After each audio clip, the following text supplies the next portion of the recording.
Good evening, everyone. It's dark, but it's time. Tonight we're going to play book number 6 in the GrailQuest series, and let's hope it will be better. But like I said before, what we found on the internet is that it shouldn't be better, but let's see. So it started out with quite a short paragraph before section 1. Not much introduction tonight. Let's go with it. The first section called Emergency.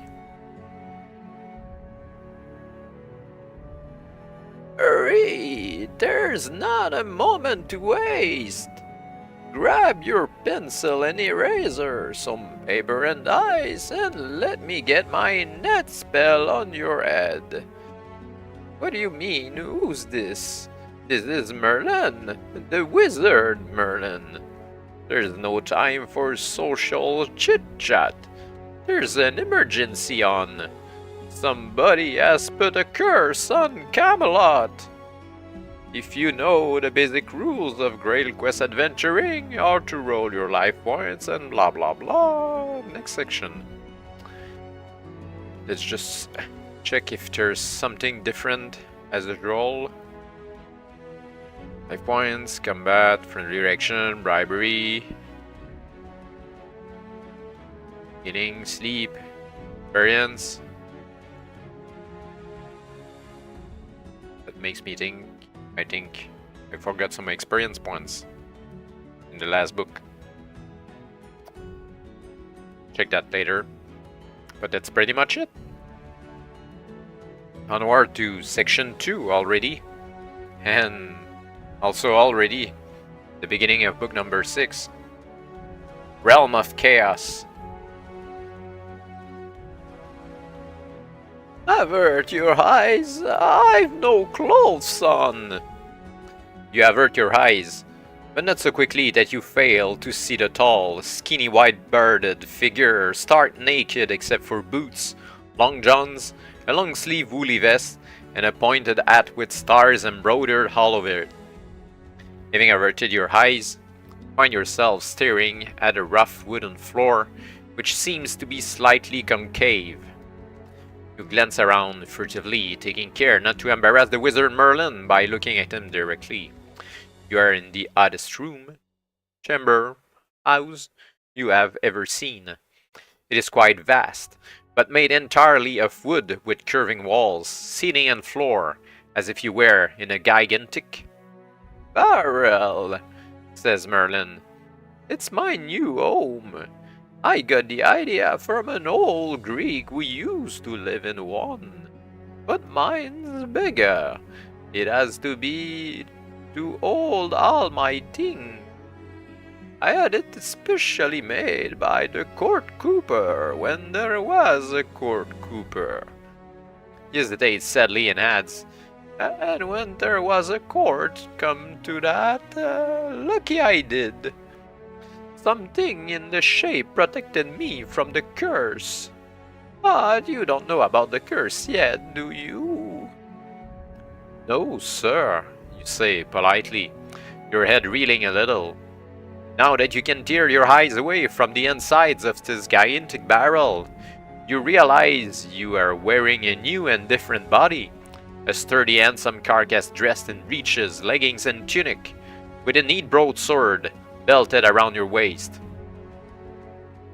Pip's body, says Merlin, who can obviously read minds. If you haven't occupied it before, you'll soon get used to it. But I'd better tell you about the curse, or rather show you, in which case I'd better get you kitted out. Kitted out? You ask, wondering why he's wandering around in his underwear. Because the curse rotted my robe, Merlin snaps. I thought you said the barrel protected you from it, you protest. Only when I'm inside. The robe was hanging on the line to dry. Fortunately, I still have my hat, or I wouldn't have been able to cast the net spell to bring you here. But we won't worry about that. There's no time to lose. Have a look at his inventory. With which he hands you a scroll on which has been scrawled the following items: an axe, hand farm, boots, cobweb spray, fishing rod, glitter powder, hammer, handkerchief, knife, mallet, 50 feet of rope. That's a lot, 50 feet. Rations for a week's supply, razor, 1 pound pack of salt, a saw, slide trombone, spikes, a stake, wooden stake suitable for vampires, a brass talking head, toothbrush, and 200 feet of ball of twine. Now, the thing is, says Merlin, you'll only be able to take 6. Anything over that rots. But you haven't told me what's going on, you protest. Oh, how can I decide what to take when I don't know what to expect? It doesn't matter, says Merlin. The situation is so desperate, anything could come in handy. Or there again, anything might be useless. You just take what you fancy, up to 6 items. And having made your decision on the basis of ESP, you can troll off rather, to the next bit of nonsense. Okay, so we delete everything again. Damn that I miss Lone Wolf. Okay, an axe and then farm. Why don't we go with the crazy stuff? And then farm. Surely it will be useful. Glitter powder. We can't go out without a rope. And a slide trombone. The brass talking head.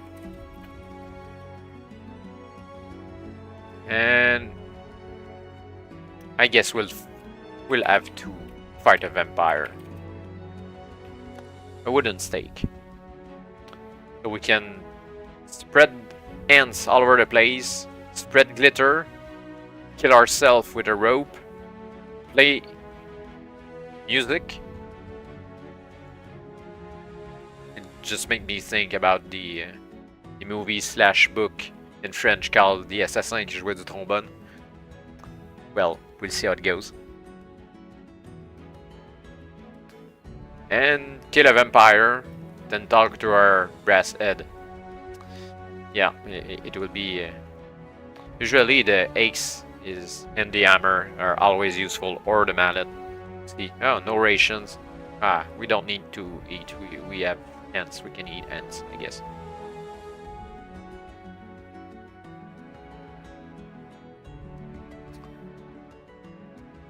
Now, pass me a blanket from the bed, Merlin instructs you. You pass him the blanket without comment, and he wraps it around his bony frame in the manner of a badly tailored Roman toga. Now, he says, follow me. You follow him out of a door in the side of the barrel. At once you realize something is dreadfully wrong. The barrel, you now see, is set at the bottom of Cadbury Hill, on the edge of the sweeping grain fields, which march across the landscape to Glastonbury village. But though the sun is shining and harvest time must be near, the sweeping grain fields are bare. Parched earth cracking in great slabs of crazy paving, with not a plant in sight, and beyond them, Glastonbury lies enshrouded in a dense grey fog, squatting like a sullen toad over the entire village, but extending not a single inch beyond.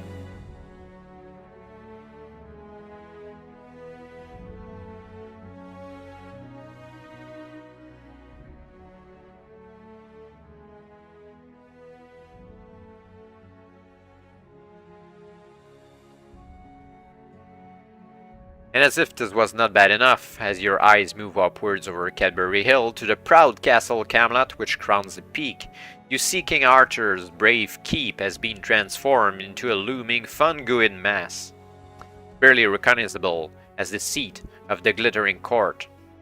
You swing round to Merlin with mounting alarm. "What's happened here?" Gasp. He shakes his head. "It's the curse, I tell you, the curse on Camelot." Yes, yes, you say impatiently. But who laid the curse, and what has it done, and why didn't somebody stop it, and what can be done about it, and who? He holds up a skinny hand. Patience. Everybody's been asking me the same thing, and I don't have all the answers. But if you zip across to the next section, I'll tell you everything I know. So what are you waiting for?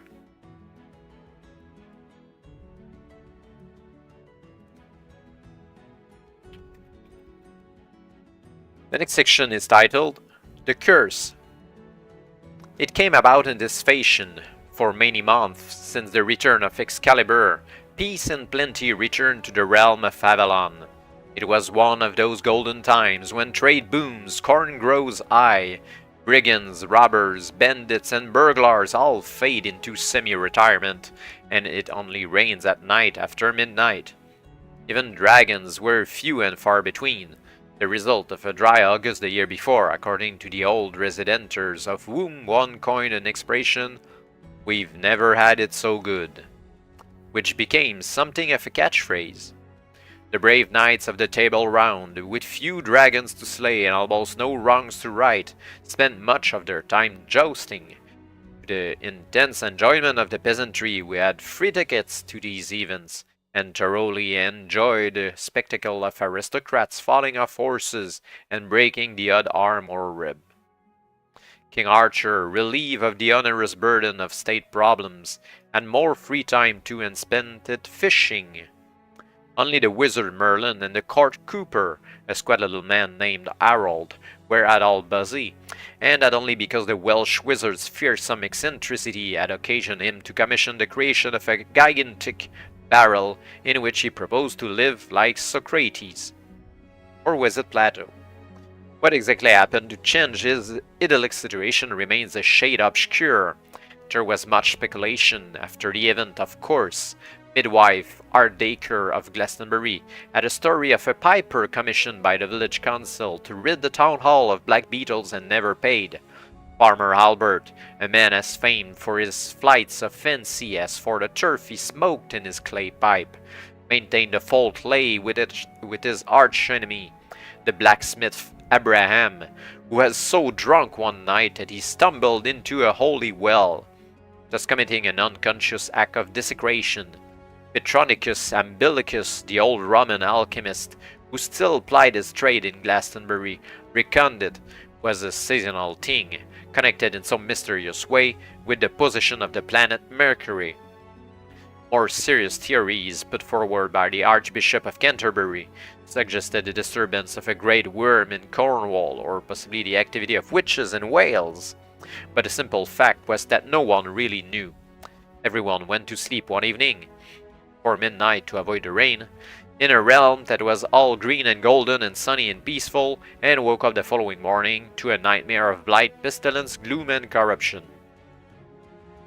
The first thing they noticed was that the dawn sun had taken on a greenish tinge, and while it died down a little over the morning, there was still the smog that had fallen over Glastonbury, the pollution in the water supply, the total disappearance of every knight in Avalon, the fungus attack on Camelot Castle, the death of all grain crops, the sickening of pigs and cattle, the drying of the soil, the potholes and molehills which erupted like boils along all main roads, the way gold started to rust and linen to rot, and the mildew that appeared nearly everywhere.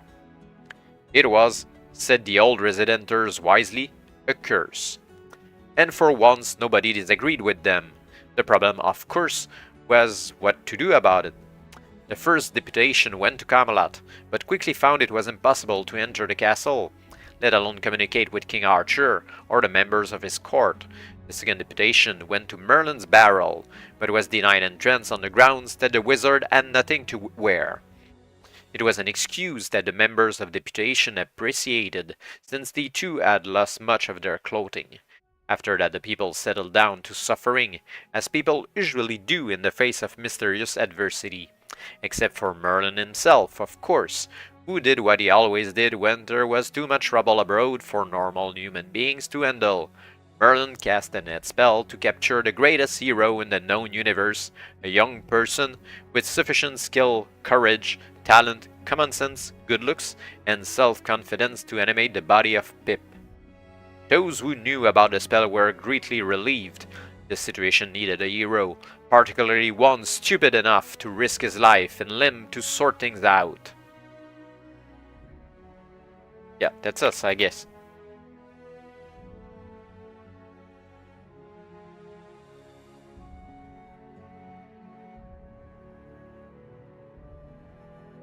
"Oh, here you are," said Merlin, all shipshape and Bristol-fashion, keen and enthusiastic.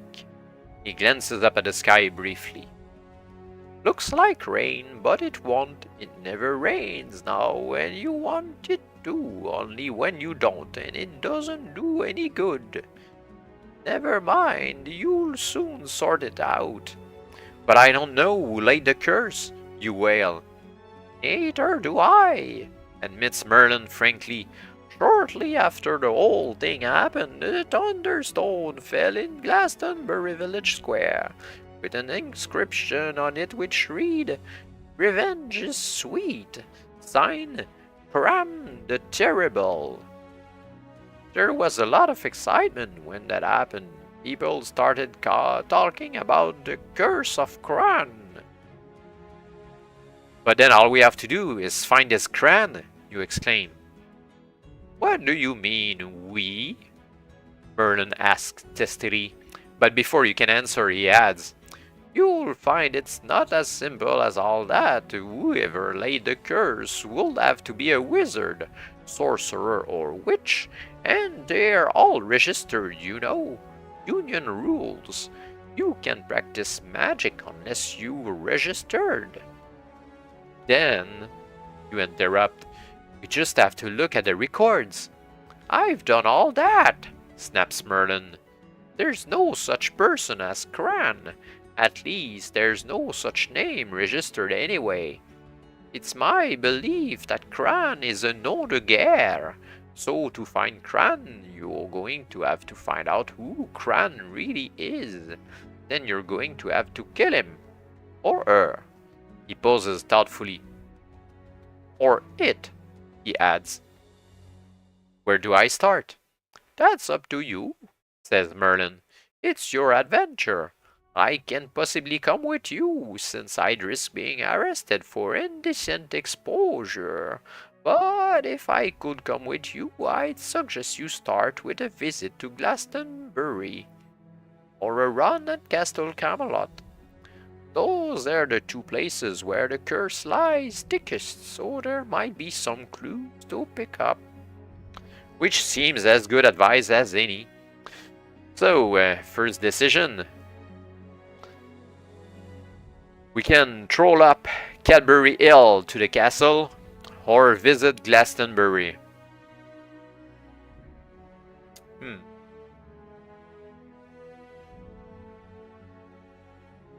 Might go to the castle, since sounds like most important place to put a curse on.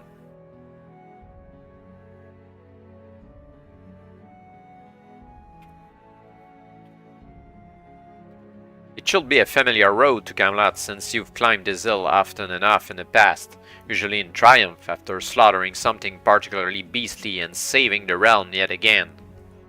But while it should be familiar, it isn't. The great broad highway which meandered up the hill is now so rotted and powdered and caved in that it is scarcely more than a goat track. The avenue trees, planted as ornamentation by Green Thumb Mug, King Arthur's head gardener, are wilted, diseased, and in many cases even fallen, and the land below, once so beautiful a vista, is now a sweeping plain of shrub and dried-up marsh. After this approach, the castle itself comes as no real surprise. The glittering spires and soaring towers, the proud walls and looming battlements are now covered completely in a thick, oozing leprous skin of dark grey fungus, which transforms the entire edifice into something reminiscent of a gigantic squatting toad.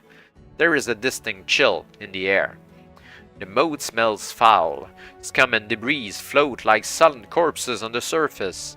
Great slow bubbles erupt from the depths to burst on the surface, releasing little greenish fumes. The raised drawbridge exhibits signs of dry rot, and the closed portcullis has fallen prey to rust. There are no guards on the walls, and a silent stillness hangs over everything like a funeral shroud. Welcome back to Camelot, Pip. But how do you propose to get in? Some options.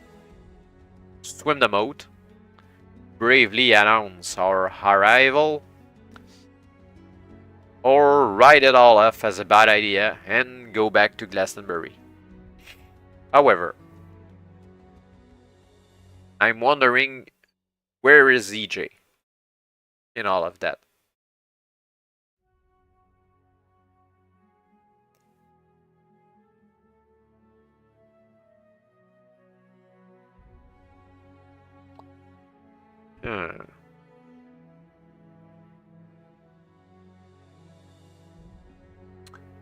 There's a lot of stuff in the first section.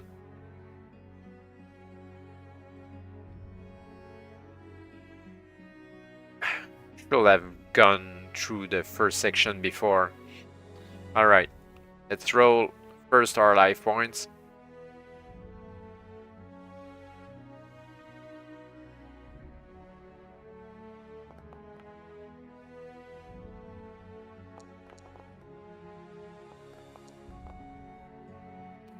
That's 12 by 4. I recall, yep, so 48. Good idea to have life points.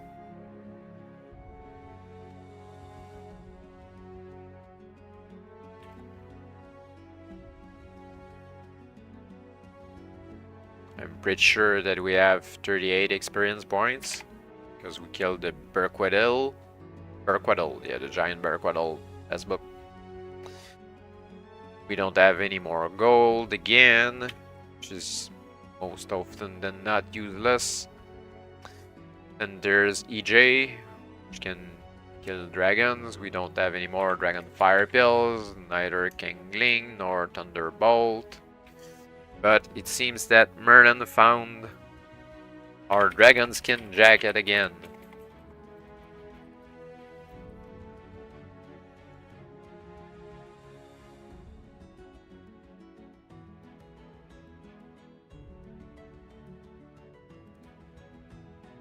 But they don't say how much it was.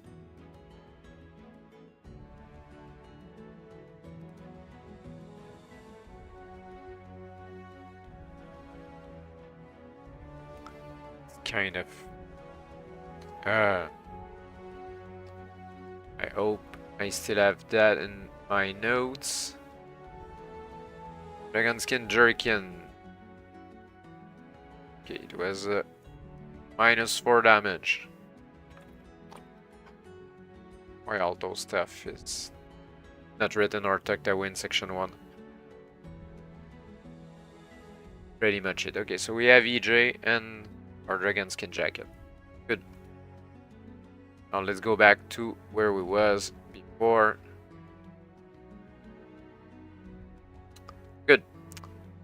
So swim, announce, or go back. I'm not sure I want to swim in that moat. Looks kind of gross.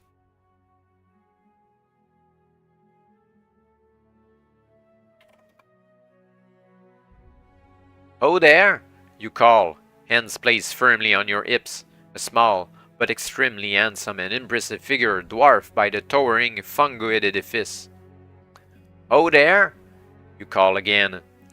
This is Pip the Dragon Slayer, an hero of Avalon, seeking entrance to the court of Camelot as is my right as servant and friend to the great King Arthur. From deep within the castle, something giggles heavily. which, as you will discover if you hang around long enough, is the only answer you are going to get.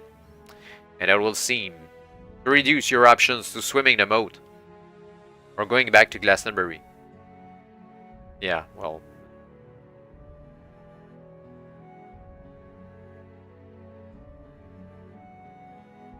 I guess we'll go to Glastonbury then.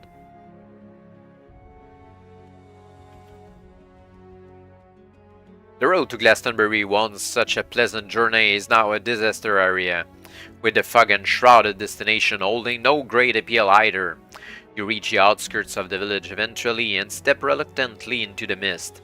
It is not so thick as it seems from the outside, so you can see perfectly well where you are going, but it is damp and chill, making an adventurer's life, which was never a bowl of cherries to begin with, even more difficult. But difficult or not, you should brace yourself to study the map of Glastonbury at the end of the book. And we're back again with a map to explore. Okay.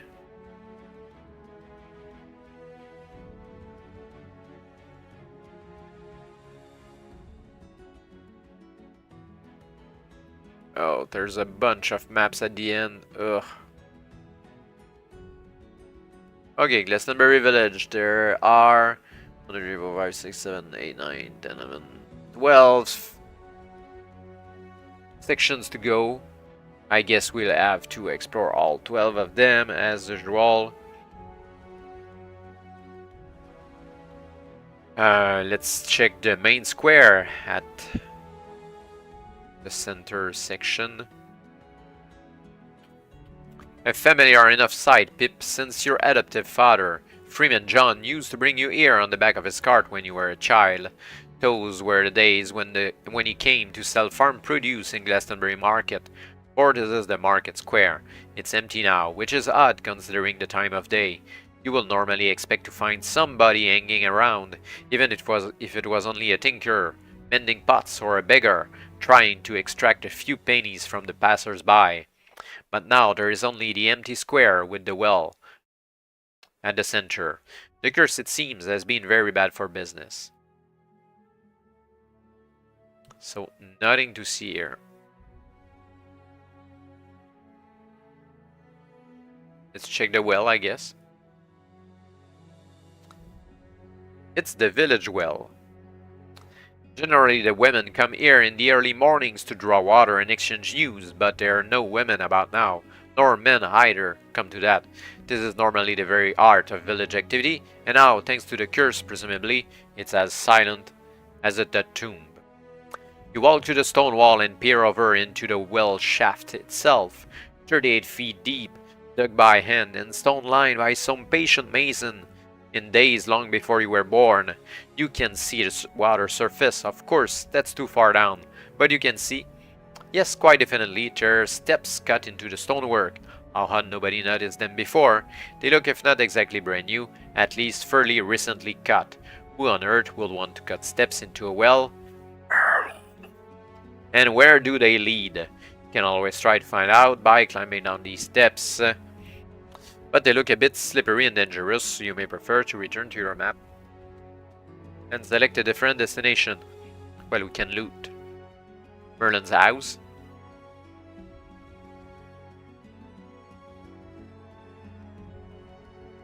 Climbing down, are you? Better check to make sure you don't slip and break your neck. So it's simply a lucky roll. No stats, nothing to help ourselves. For I guess we're dead.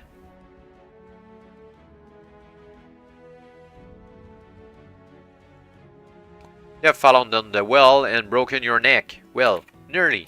You fell down all right. Those steps were extremely slippery, but the surface of the water broke your fall rather than your neck, and while you have lost 5 life points due to shock, you should be able to get yourself together sufficiently to examine the environment. Could have been worse.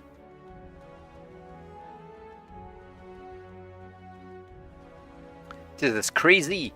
You're in a room at the bottom of the well! Why are we astonished? A room of sorts, that is. It's a sort of gigantic bubble, really. But it's being furnished with a bed. an easy chair, several leather-bound books, a guzzalo, which guzzalo the bed, a wardrobe, an alchemist's furnace. Wait a minute, an alchemist's furnace? There's only one soul in the whole of Avalon who will take the trouble of installing an alchemist's furnace. Quickly you grab one of the leather-bound books. Sure enough, there is the familiar spittery writing on the title page. This tome belongs to Merlin. You found another of Merlin's blasted houses. He has them all over the place, in the most eccentric situations. Quickly you flick through the remaining books in the hope that they might contain useful spells, but they turn out to be utter rubbish. A work on astronomy which proves the sun goes round the earth backwards every 7 years. 2 adventure game books about some idiot called Firewolf. Seriously. Man, don't try poking fun at another series when yours inferior. Seriously. A book on stock breeding, a book of crossword puzzles, and a fisherman's handbook. Throwing the volumes aside in disgust, you make to go back to the steps when a thought strikes you and you look inside the alchemical furnace. A green stone lies all hidden in the dead ashes. It could be something ghastly, of course, since Merlin concocts the most appealing artifacts sometimes, but you may, if you wish, take the stone, or you can leave it alone and climb out of the well to seek a new destination on your map. Well, we should take it, it's Merlin stuff.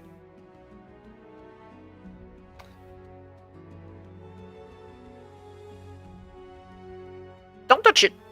A voice hisses urgently, if somewhat muffled by a scabbard. It is, of course, your talking sword, EJ. Why not?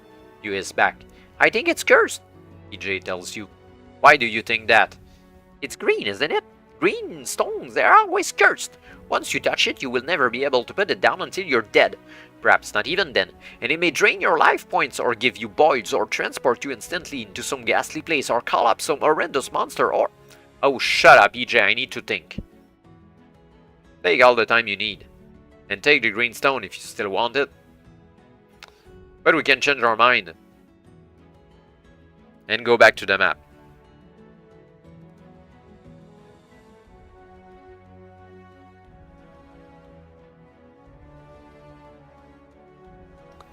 EJ is always wrong. Your hand, shaking a little, closes on the green stone. Yeah. Do be quiet, EJ. You tell him firmly since, in fact, nothing very much has happened beyond a slight magical tingle from the stone. Is it cursed? He gasped. No, of course it isn't, you assure him. And you may even be right, although you will never know until you decide to rub the stone. You can do that right now if you wish, but before you go rushing off, you should consider the possibility that you can only use the magic in it once and it might be wasted at this point. Your other possibility is to keep the stone without rubbing it, and only go to the section when you actually want to use it. Although in that case you should make a note of the section number you were in so you can return to it easily. Meanwhile, climb the steps and go out. Yeah, we'll do that later on. The green stone? Green stone.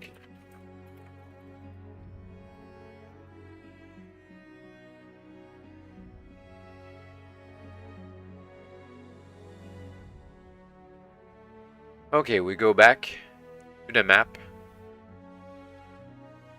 There's a little building not far from the well.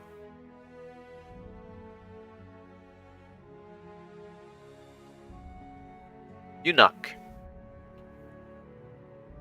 Go away, calls a voice from deep inside his house. Go on, go away. You knock again politely. The door opens a fraction and one beady eye peers out.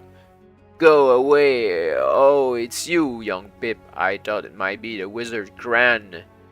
No, sir, it's not, you say, recognizing the market master Bernard Gruickback.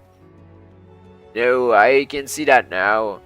I suppose you want the key to the stockyard. Not that it'll do you any good since the stockyard's empty. Part of the curse, you know. Still, there's nothing else here but the key, and you're welcome to it if you want. Okay.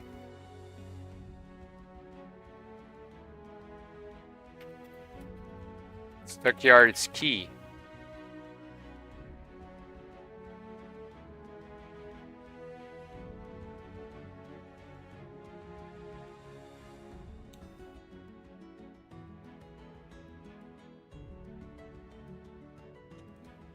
There seems to be a kind of pond at the back. The other side of the market square.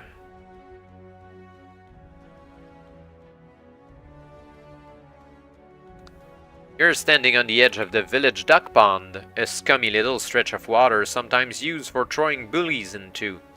There are 3 ducks on it at the moment, swimming backwards for some reason. Near the middle, you can see bubbles rising as if somebody had fallen in and was drowning. If you want to unscate those bubbles, you're going to have to get your feet wet all the way up to your head. Or we can stay dry and pass the time by feeding the ducks or go back to the map. I'm not sure that the bubble is someone drowning, really. Let's feed the ducks, those evil duckies.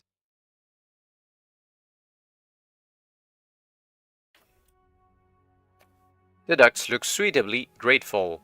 Now stop messing about with ducks when you've a kingdom to save. Go back from where you came. Okay. Ugh. Not sure that swimming is a good idea.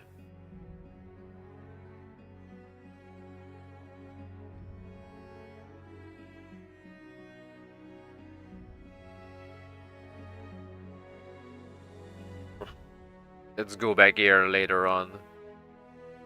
Seems like a trap.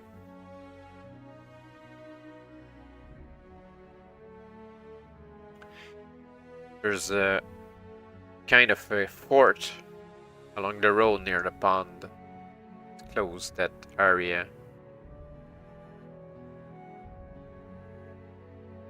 Now this is very odd, Pip. You've reached the gatehouse, which guards the main road into Glastonbury. They call it the gatehouse because there used to be a wall around the village in the bad old days before King Arthur brought a bit of law and order to Avalon. The wall is long gone now, but the gatehouse remains, and you know from past experience, there should be a token guard here by the name of Sam. Sam is not a serious guard, of course, just a colorful old gent in funny out-of-date clothes carrying an ornamental sword and spear, a bit of tradition preserved by the village council. The thing is, no Sam, and no other guard either. The gatehouse is silent, cold, and very empty. We need to go back to the map. What's the point of putting a lot of stuff that there's nothing there at the end? I feel like I'm just wasting my time. There's another building on the other side of the market square, which is smaller. There's the turn-up. You've reached the town hall, which is usually a hive of bustling activity, but now it's closed down, locked up and plastered with notices saying go away. There's no doubt at all but that the curse has made the good folk of Glastonbury very odd indeed. But what are you going to do about the town hall, which might well contain records of assistance to you? You walk around the building, trying the various side doors, but like the main door, all are locked. Most of the windows are boarded up as well, except for a small one on the 2nd floor. Are you going to try to climb up?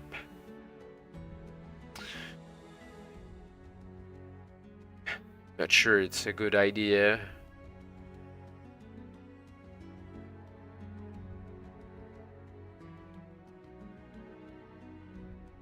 Oh well, it can be as worse as swimming. Climbing up the side of a town hall isn't easy. Roll 2 dice.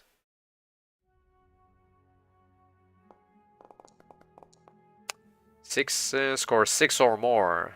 Alright, might turn out well. Using your very finest climbing techniques, fine owned by a lifetime of stealing from orchards, you reach a dizzying 10 feet before a voice behind you says, Hello, hello, hello. What's going on here then? You look round, still clinging to the wall, to find yourself staring at Grimes, the village constable. Much of his uniform has rotted because of the curse, but his helmet and truncheon remain intact.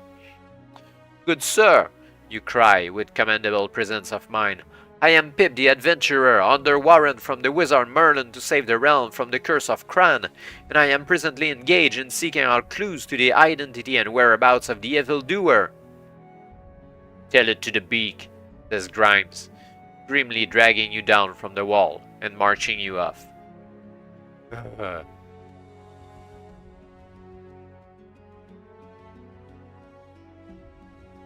Glastonbury Nick is the westernmost building on your map, carefully left unnumbered since only an idiot will want to go there. It looks awful from the outside and considerably worse from within. Constable Grimes pushes you into a narrow cell, slams shut the door and throws away the key. Your trial is set for February 31, he says. You listen disconsolately to his receding footsteps, then turn to explore your cell. It is a 10x10, devoid of windows, with stone floor and walls. The only other occupant is a rat. You could starve to death here very easily, Pip, although there is always the possibility of eating the rat. Or talk to it. Or simply sit still and do nothing until you die from hunger. Yeah, that's stupid. You can talk to the rat and eat it afterwards if he doesn't talk. Sounds like a good idea.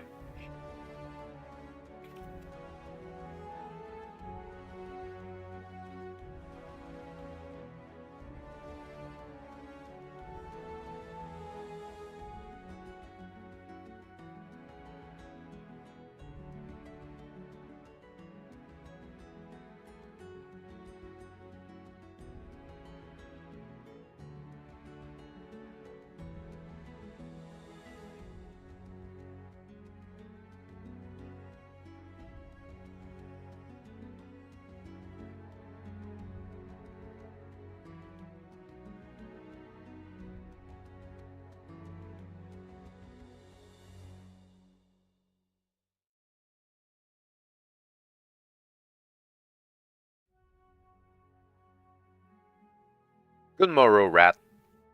You say politely, feeling foolish. The rat looks at you blankly.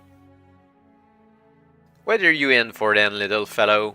You ask, this being the sort of conversation suited to two convicts in a 10x10 cell. The rat looks at you blankly. Are you going to spend the rest of this adventure talking to a rat? You can continue the inane conversation, or attack the little brute.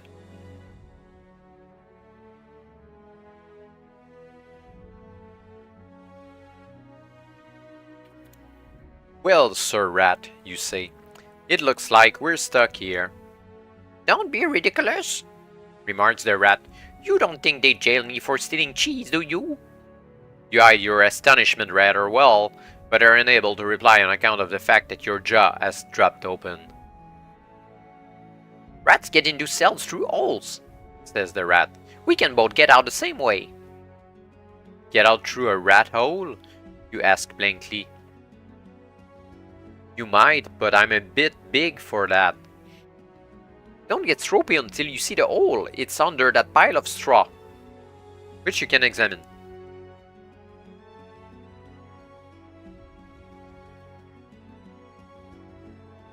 You scrabble round in the pile of straw in the corner and discover a portable hole. By George, Pip, this is a find and no mistake. All you need to do is make it up as per the instructions, and go to the section number shown in order to get out. Oh, okay. There. It's a puzzle that we need to cut out, but I won't cut the book, really. That's... I don't see why he asked that. Okay.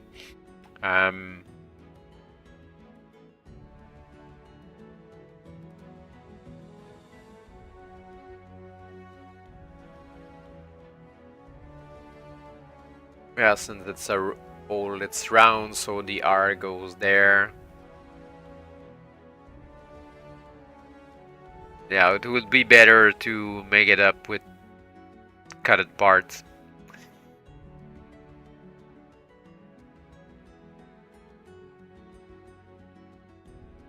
Goes.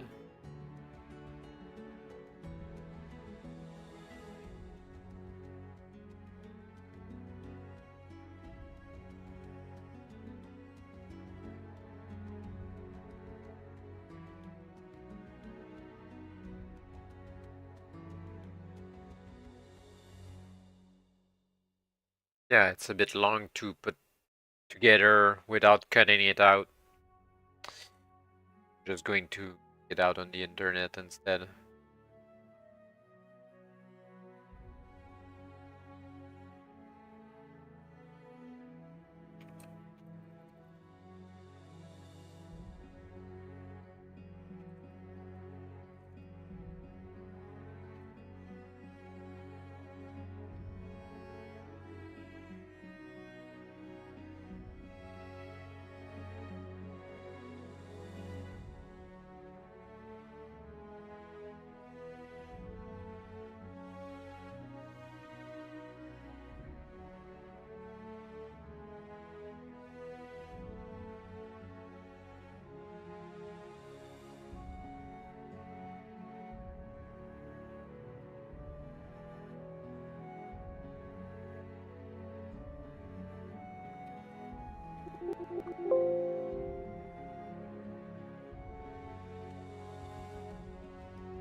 Can't seem to find.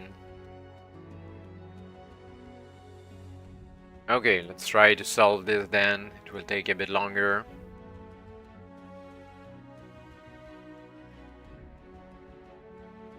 Alright, so that one goes in the corner at the bottom.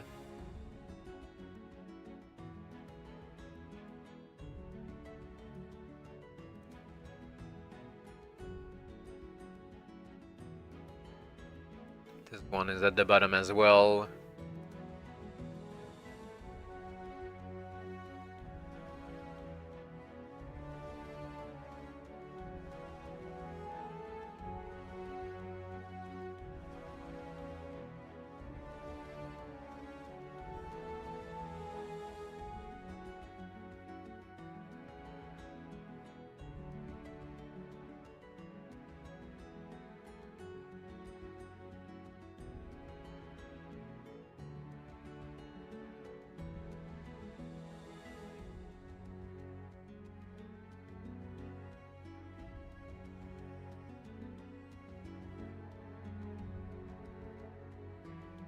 This goes.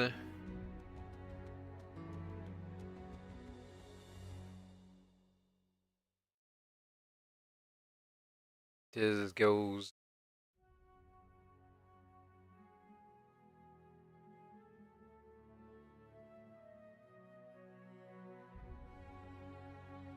The R at the bottom.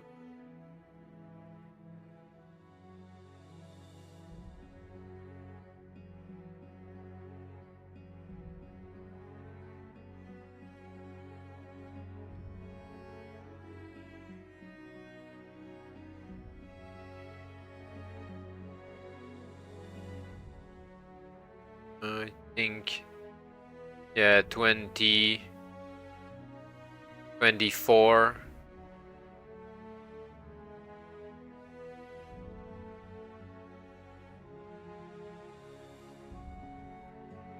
Might be 24. Yep, the hole opens into a tunnel which runs deep underground and emerges somewhere else. We use sections just for that. We're back at Glastonbury at the beginning. Alright. Okay. So no climbing there. There's another building just beside the one we climbed in, and let's start time there. Now this is a building you have never needed to enter before, since the loot you have collected during your various adventures has left you reasonably well off. But you know what it is, of course, as does everybody in Glastonbury. The town almshouse, established in a benevolent moment by King Arthur himself, officially opened by the Archbishop of Canterbury, and the one spot where the poor and needy can go for a handout now and then. As usual, the doors are locked and barred, and the windows tight shuttered. You walk past the various signs: no admittance, keep out trespassers, prosecuted, beware of the dog, private, staff only, and so on. To the main door, you knock. After a while, you knock again and again. Losing patience, you kick the door, which falls inwards with a resounding crash. "That's government property!" a shrill voice exclaims. "There will be forms to fill out!" You're looking into a neat office furnished with a neat desk, behind which sits a neat nerd, wearing the traditional white spats of his race. Something about him looks painfully familiar. "Excuse me," you say, "but haven't we met somewhere before?" "Perhaps we have, perhaps we haven't," says the nerd sharply. "That depends on whether you've visited the ghastly kingdom of the dead. I used to run the treasure room there until some silly little hero looted it and lost me my job. Fortunately, there's always employment for someone with a head for figures. Now, what do you want? I'm very busy." "I was wondering if you could give me any information about the curse on Avalon," you tell him. "Fill in this form," snaps the nerd, pushing a piece of parchment towards you. We can waste time on red tape, or beat the information out of the nerd, assuming he has some. Damn, I just want to be that guy.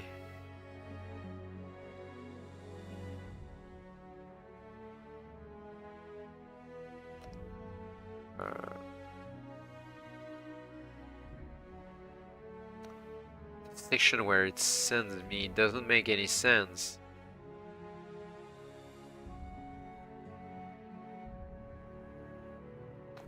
Okay. I'll fill in the form, I guess. The other section doesn't make sense.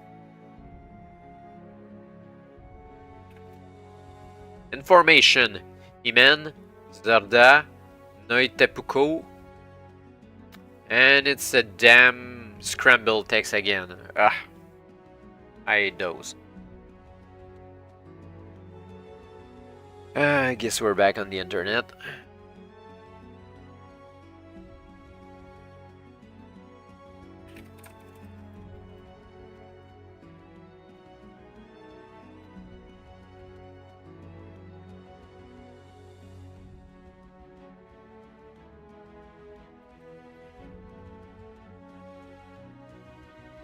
Okay, it says, on completion of this form, say gobble plonk aloud and turn to 13.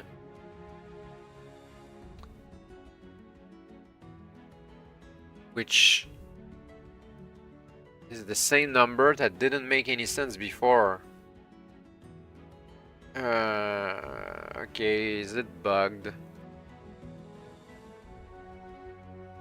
As you pronounce the mystic word, your surroundings abruptly disappear and you find yourself standing on a lonely road. Distantly to the southeast, you can see a collection of fog-enshrouded buildings, while to the northwest the road seems to enter a marsh or swamp, out of which towers a peculiarly rounded hill.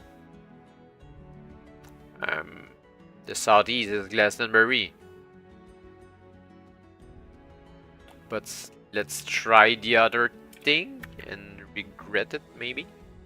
As you follow the road, it narrows, roughens, then peters out completely, leaving you to pick your way very carefully through the squishy ground of a great marsh.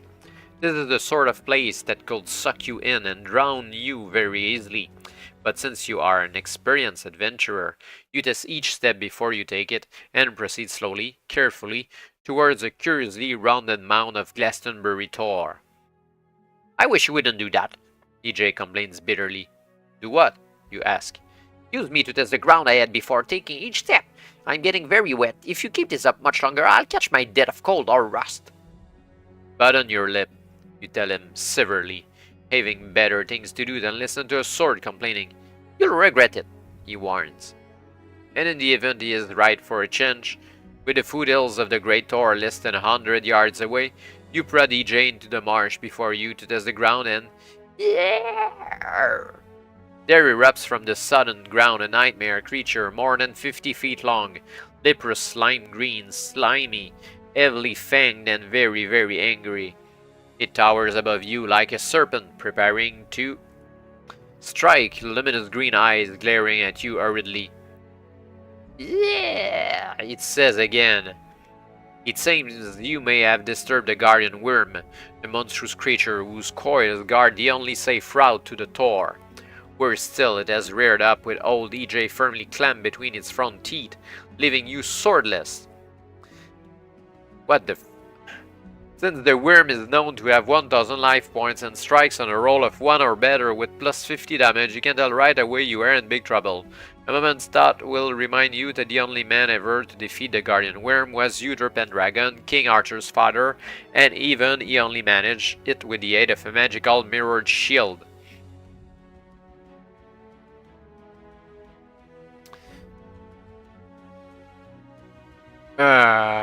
We die instantly. Okay. We need a mirrored shield to go there. Well, now we know what to look for.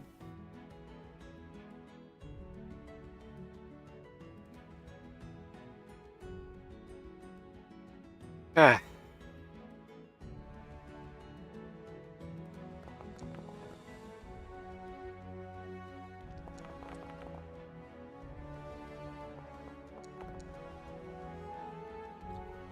$44 life points.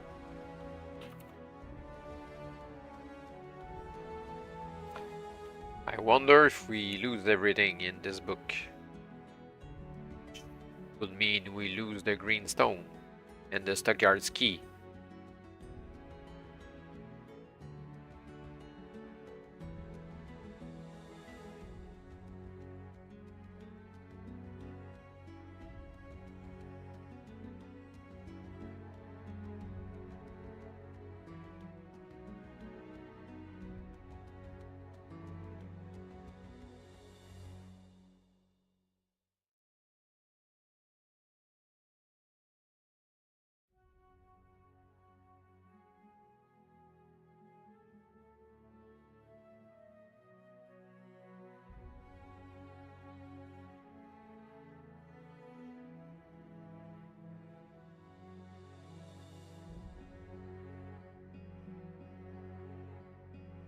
There's nothing about losing items.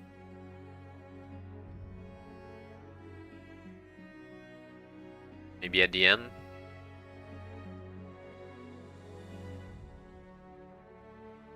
There's the dream time that I never use. Maps.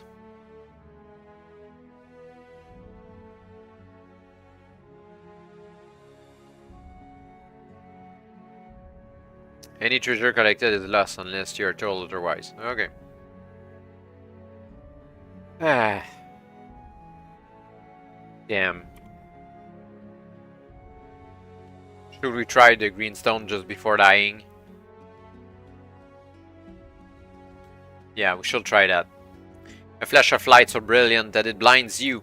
A puff of smoke so acrid that it chokes you. A crash of thunder so loud that it deafens you. A surge of energy so strong that it leaves you speechless, all for a second. You are in a right mess for a short time, deaf, dumb, blind and choking. But fortunately the light fades, the smoke clears, the noise stops, and the energy forms itself into a 18 feet long scaly green creature breathing fire down its nose. For an adventure of your experience, it can only be one thing, an alchemical green dragon. Careful, Pip, this brood will have your throat out as quick as look at you. Green dragons have 40 life points and very bad breath. Also, the point about this particular green dragon is that you can call it up but only 3 times in all, this time being one of them. And if you're lucky, it will fight on your behalf during battle. combat each time you call it, but you do have to be lucky.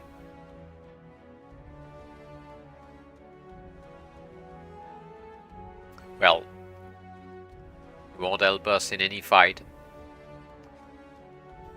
since we can't use it against the green worm. Okay, well, let's go look for the mirror shield.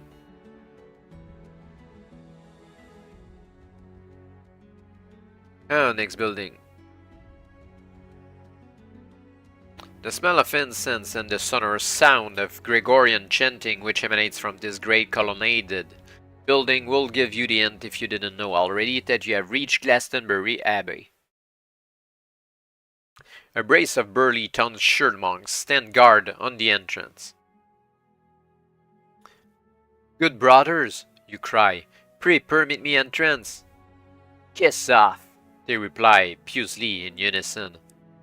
This church medicine business, which you may have learned about during your adventure in the Gateway of Doom, is a real pain in the vestry.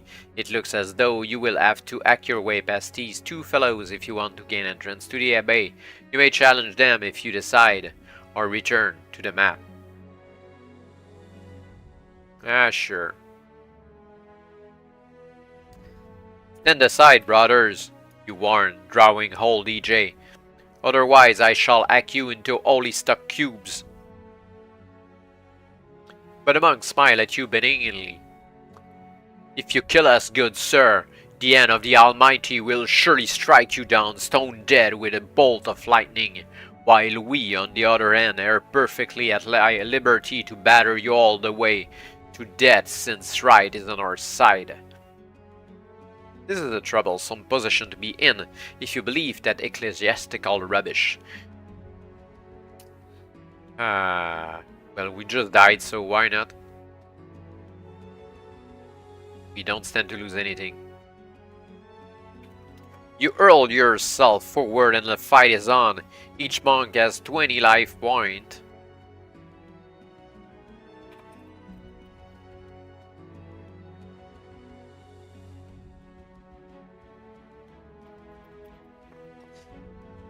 And while unarmed will strike successfully on a throw of 5 or better and do +3 damage with bare hands on account of their martial training, so they're monk and monk as well.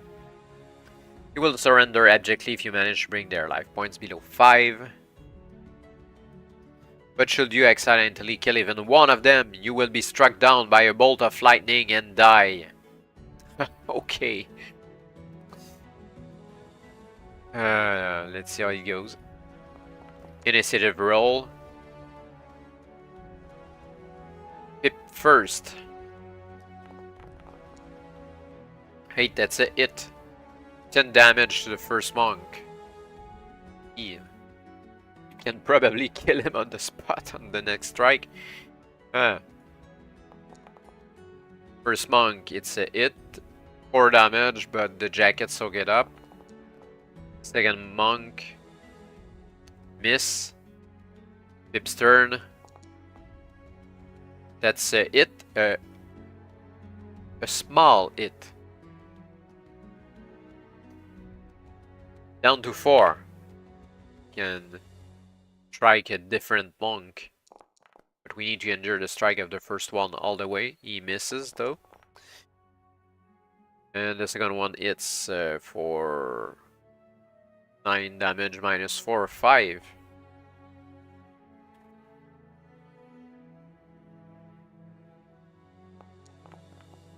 Pips on this again, it hits 7 damage.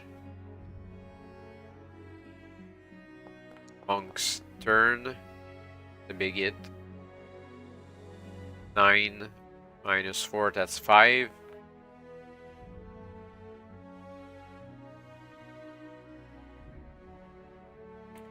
And 8. That's a 3 damage. 31 life points up. And probably last strike. Ooh. That's 12 damage. He's alive. Okay. Fight ends there.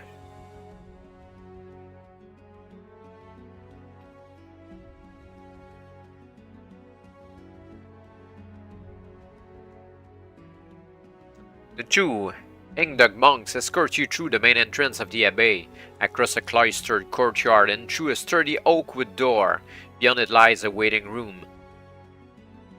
If your honor will care to rest yourself here a moment, says one, rubbing the bruises on his head, we will fetch the abbot. And it is only a moment, for the abbot bustles in almost at once. Oh, thank heavens you're here! He exclaims with a brief upwards glance. I thought Merlin will never get you. Not that I approve of his methods, of course, magic and so forth. Very naughty. But these are desperate times, as you see, and a curse is a curse. If you're so glad to see me, why didn't you instruct your rotten monks to let me in? You ask petulantly. And to be sure, it was the real hero Pip. Only Pip could defeat these two. Now to business. I have been doing a little investigation of my own, and it seems to me you'll not find the source of the curse in this world at all, but in another. Not the ghastly kingdom of the dead again, you groan. Good heavens, no, exclaims the abbot. Somewhere much less pleasant than that, or at least more confusing. I'm speaking of the fabled astral plane. It's where all the best curses start out in my experience, my limited experience, of course. How do I get to this astral plane? You ask, bristling with courage and excitement. You don't, says the abbot, or at least not right away. The only entrance I know of is at the top of Glastonbury Tor, but to reach that you have to cross the Great Marsh and get past the Guardian Worm. To do that you need Pendragon's mirrored shield, and for that you need to find the secret way into Camelot. I don't suppose you know the secret way into Camelot, you ask. The abbot nods excitedly. As a matter of fact, I do. He glances over his shoulder, gestures you to come closer, bends over and whispers in your ear.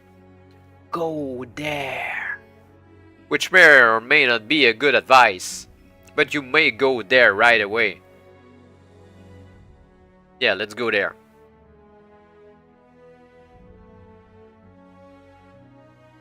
This is an odd route to the castle, well away from the triumphal road leading up the hill to the main entrance. In fact, for a while you half convince yourself you have been misdirected, since the path for it's no more than a path, twists and turns and seems at times to be taking you in completely the opposite direction.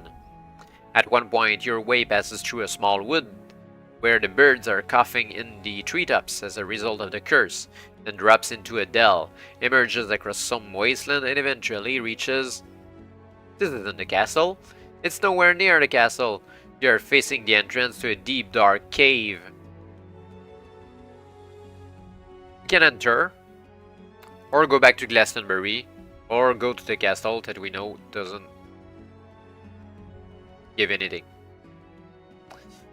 So hey, let's go to the dank cave. It isn't a cave at all, more like a tunnel of some sort, and once you've gone more than a few feet, it starts to descend quite sharply. Maybe this leads into the castle after all, some sort of subterranean entrance that comes up through the hill. Or there again, maybe it's a crypt full of vampires. You never know with places like this. But it's a bit too late to be worrying now. You're well into the tunnel and, in any case now, facing a sort of trident and fork, with the tunnel continuing northwards but two branch tunnels driving off to the northwest and northeast. This could get a bit confusing, Pip, so keep your wits about you. North, northwest, or northeast. Let's try northeast. The tunnel ends in a blank wall to the northeast, while leading southwest, which is going back from where we came. So let's go northwest. The tunnel ends in a blank wall to the northwest, while leading southeast, which is coming back from where we come. We can go north, I guess. A vague touch of déjà vu here, as the Gauls like to say. You are now at a sort of trident and fork, with the tunnel running northwards, 2 branch tunnels driving off to the northwest and northeast, and a passage running south. This could get even more confusing, Pip, so keep your wits about you. North, northwest, northeast, or south, to go back from where we came. So let's try northeast. The tunnel ends in a blank wall to the northeast. Southwest leads where we came from.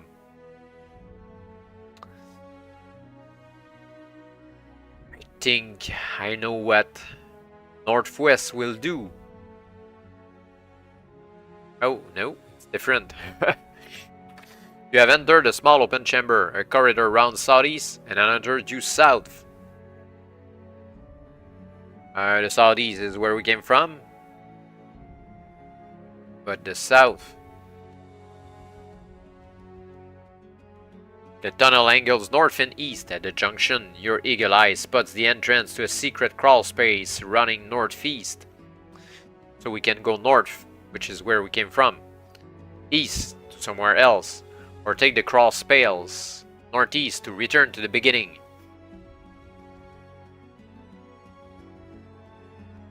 So let's go east. The tunnel angles north and west. West is where we came from. You have entered a small open chamber. Passages lead south, north, northwest, and east. On one wall, the west wall to be exact, there is a lever and a neat little notice which reads, push lever up or down to teleport. You can push the lever up or the lever down to teleport. But we can leave and go back from where we came, or go north, which is a new place, or northwest, which is a new place, or east, which is new as well. I think can regret the teleport thing. You have reached a small open chamber with exit passages running north and south. On one wall of the chamber, the east wall to be exact, is a small lever with a neatly inscribed notice reading, pull lever to teleport. There's, however, a northern passage, or a south. Both. We never went there. But pulling the lever leads us to somewhere we went before. So let's go north, I guess. The passage reaches the dead end to the north, while to the south it opens into a small chamber, which is where we came from. There is, however, a pit trap along here.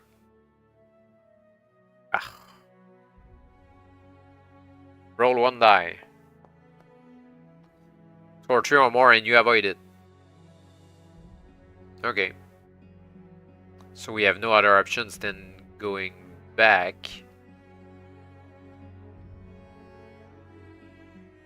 Pull the lever to teleport. No, I don't want to. So we can go south, which is the other way around. A crossroads. How exciting. Tunnels lead north, south, west, and east. North. We went there before. South. We went there as well. West. We never went there. And east. Neither. So let's go east.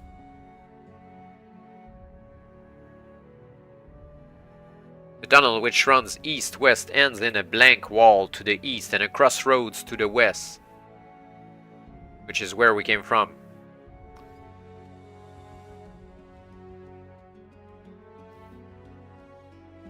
There's only west left. Tunnel which runs east-west ends in a blank wall. We're kind of stuck there then.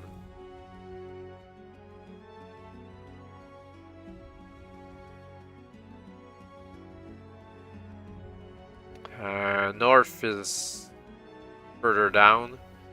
It's pull the lever to teleport. Okay, let's go back then.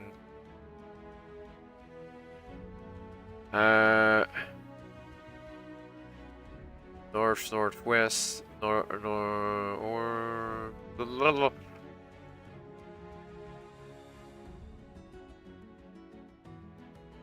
Yeah, now I'm starting to get lost.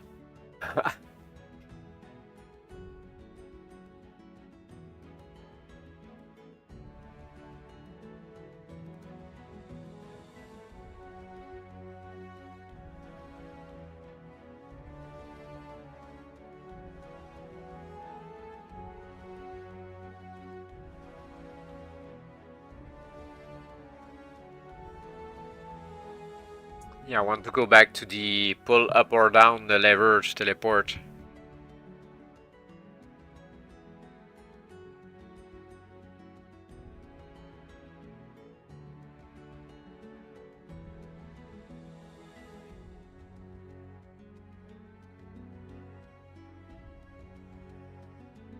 Ah, there it is.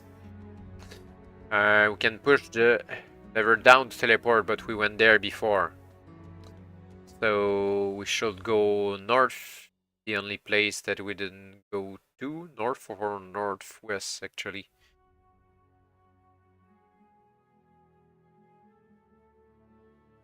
Passage reaches a dead end. Okay, then we need to try one of the other two. Southeast and northwest.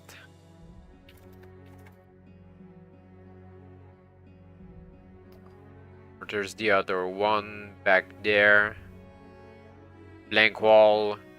Okay, so we were on the good road. Northwest.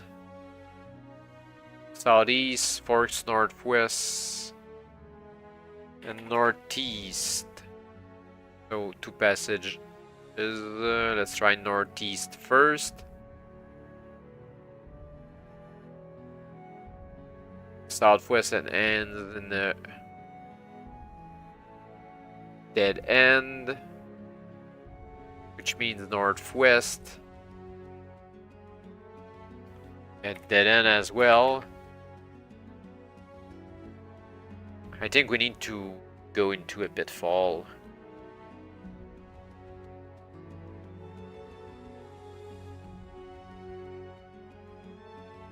I've checked pitfall and it makes no sense. So I seem to be lost.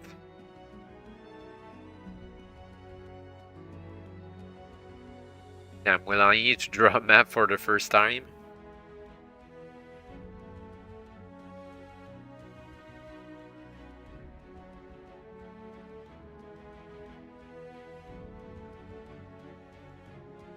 The lever here.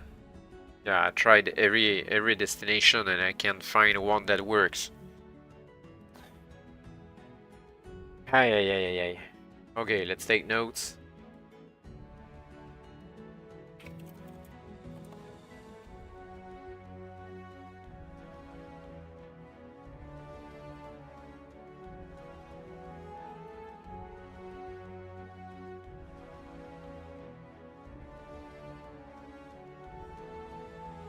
Start off at 36, I think.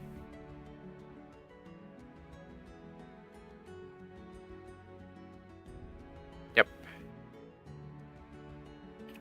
Start 36. Can go north to 33. Northwest. Let's put it like this. Northwest to 41. And northeast to 46.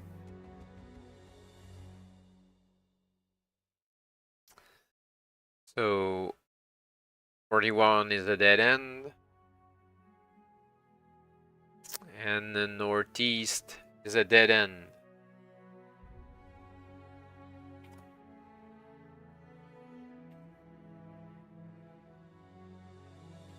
It means that we need to go 33.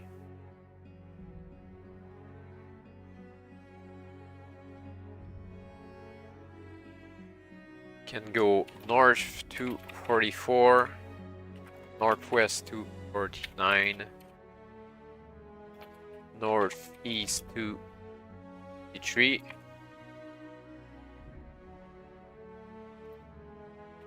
and we can go back, which is useless. So 49.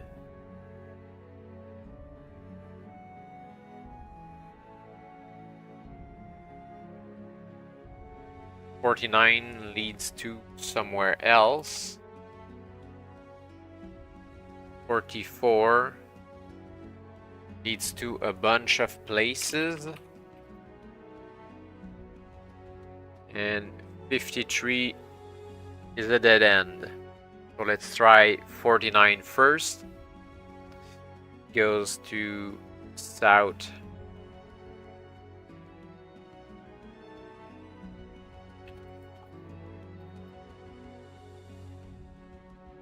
Only south 59.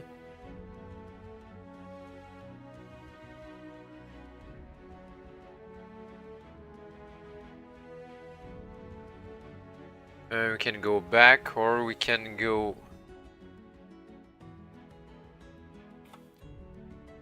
east.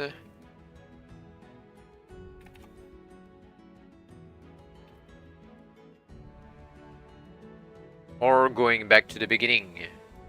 So let's go east.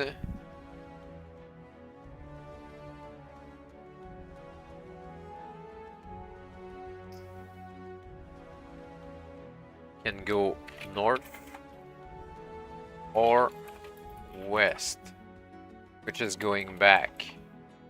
So we can only go north.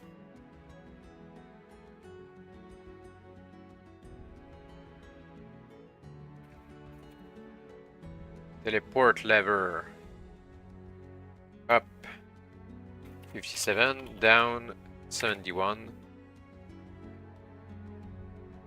Or we can go south. Yeah, south go back, so north.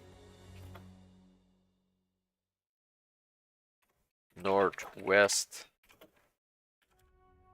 Or northeast. Not northeast. East. Lots of destinations. Let's go northwest first.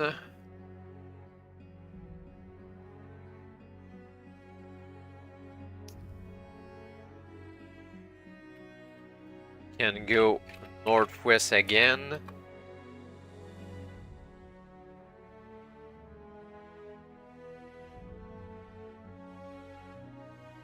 Can go back.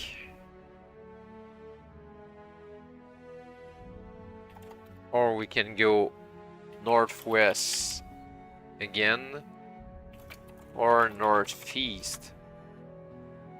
So if we go northwest, the dead end. And if we go northeast, it's a dead end as well. But we can fall in holes.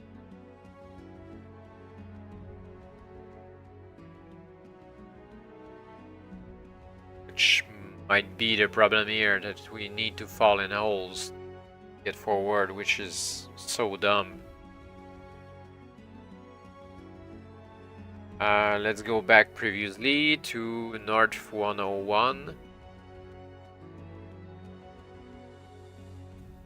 Goes back, and it's a dead end. So if we go east instead, the dead end. Can teleport.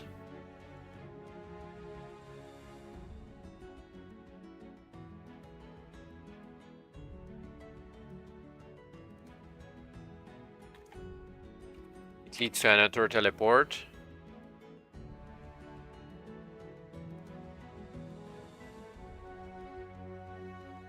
Or we can go north or south to some place we skipped before here. So if we go north, the dead end. If we go south,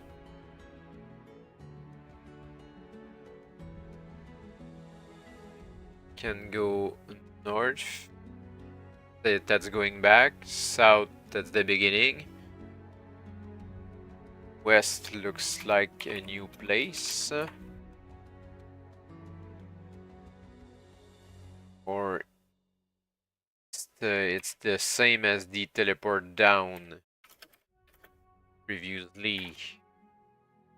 We won't have to try that out.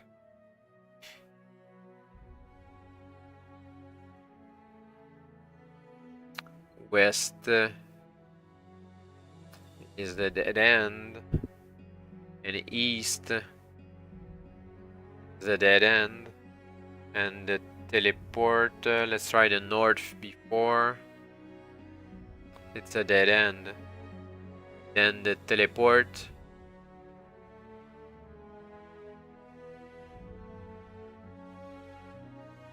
A dead end as well. So nothing goes anywhere. We need to fall into a pit trap. And actually fail a roll to fall in the pit trap.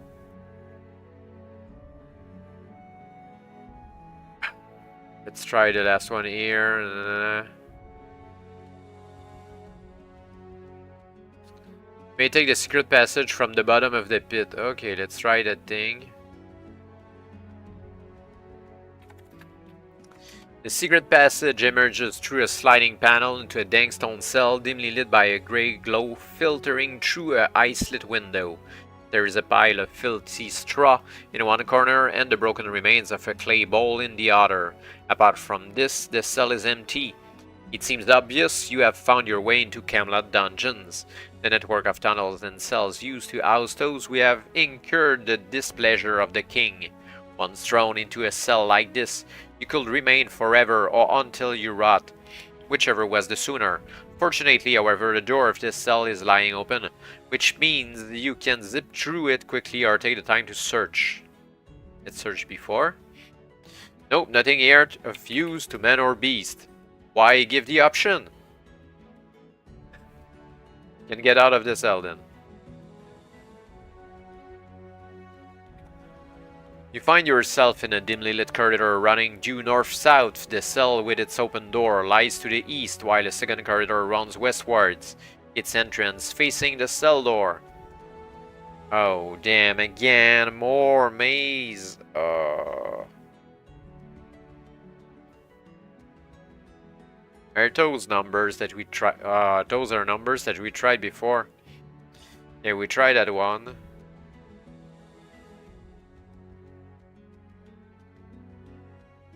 Well, that's going back from where we were, actually. So south, north, and west. Try west.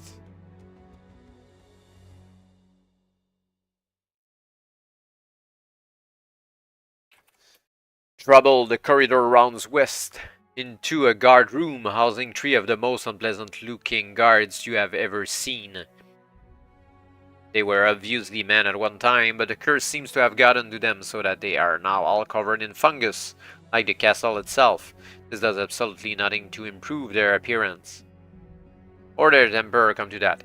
Since they have leapt forward to attack you furiously, you may, however, bribe one or more of them at 1,000 gold pieces. We have 0.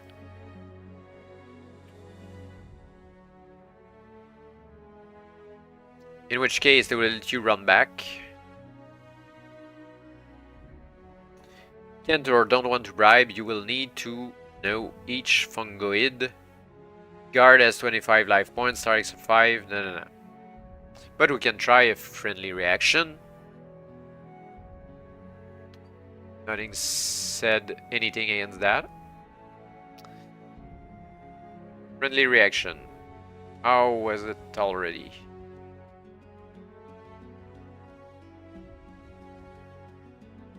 Okay.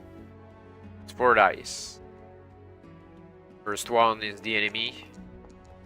And we need to roll under.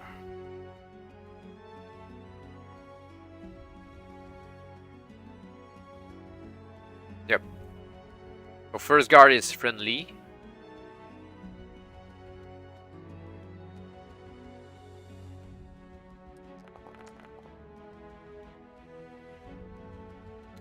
Second one is not.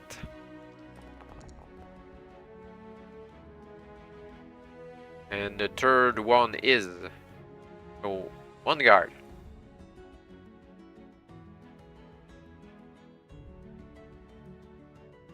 Unguid guard.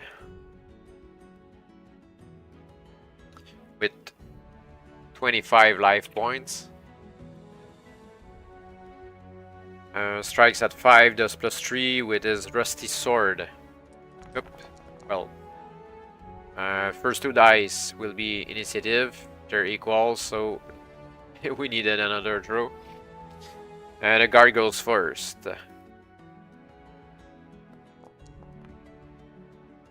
And that's it. 3, 6 damage, -2. -4 rather, for 2 damage. And Pip rolls.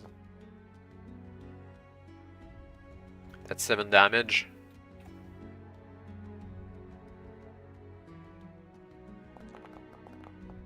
Oh. 11 -4, 7. It's a big hit. Pip strikes. 9 damage.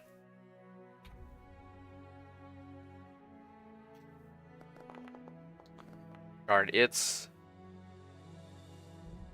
7 -4, 3.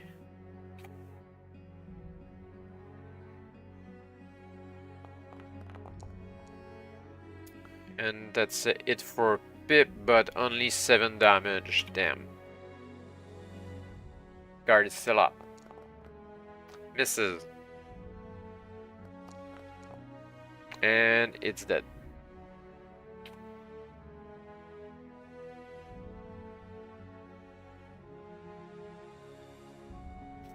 Can go back or go west. Let's go west.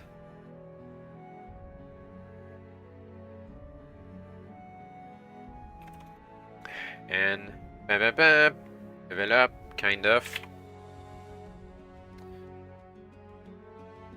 One more experience points. I forgot to add my other one. 2 life points. Stairs going up, Pip. This is always an exciting find, and sometimes even as dangerous as stairs going down. We can climb down the stairs. Or go back. No reason to go back. The stairs emerge into an open hallway, empty of anything nasty or anything nice for that matter. And with exists another maze.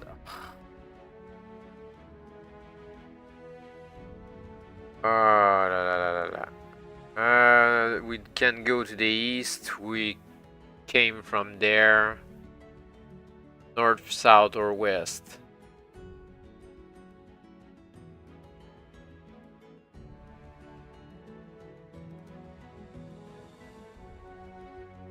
The corridor runs west for perhaps 100 feet before ending in a door on which a notice states prominently, "Danger, keep out." We can ignore it or go back. Yeah, ignore the thing. Don't have time for that. Chirping, it's a spear trap. Yay. There's nothing behind the door but a blank wall into which has been set a cunning, spring-loaded mechanism which launches a spear at anybody deft enough to open the door. Which leaves us with the question of whether it's cured you. Roll 2 dice.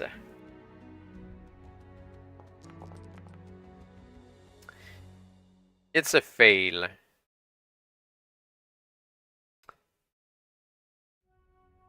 Roll again, deduct the result from your life points.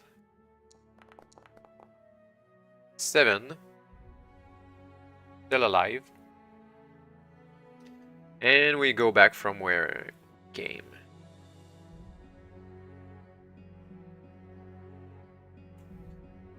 Okay, no west, no east. Let's go north, I guess.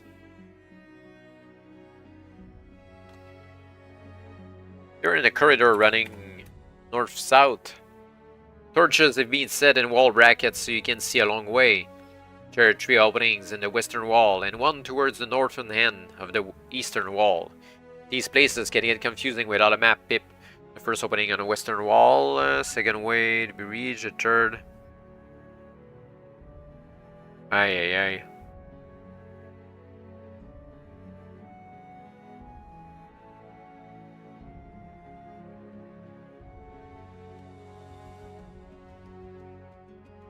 Can go east instead.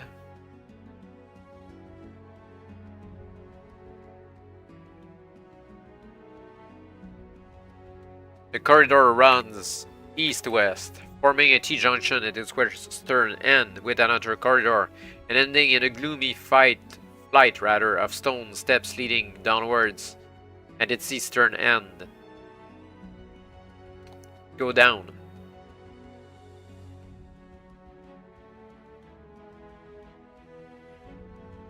You have entered a narrow corridor with steps leading upwards at the western end and a dead and blank wall to the east.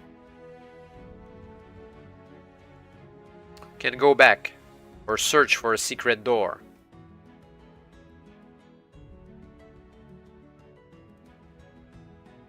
Diligently you examine the wall, your nose only inches from the stonework.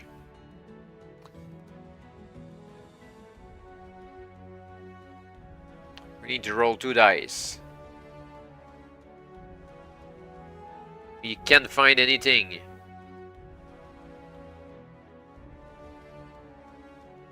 So we need to go back.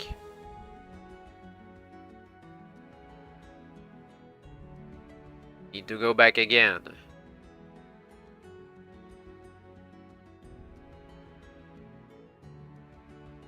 And we need to go back again.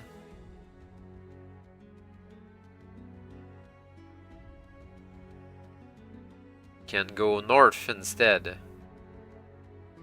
The corridor runs northwards for quite a distance before ending in a flight of stone steps leading downwards.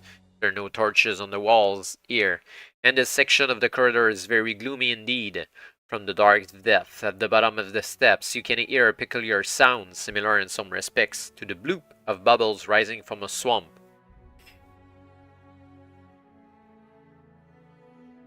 Can go down the stairs.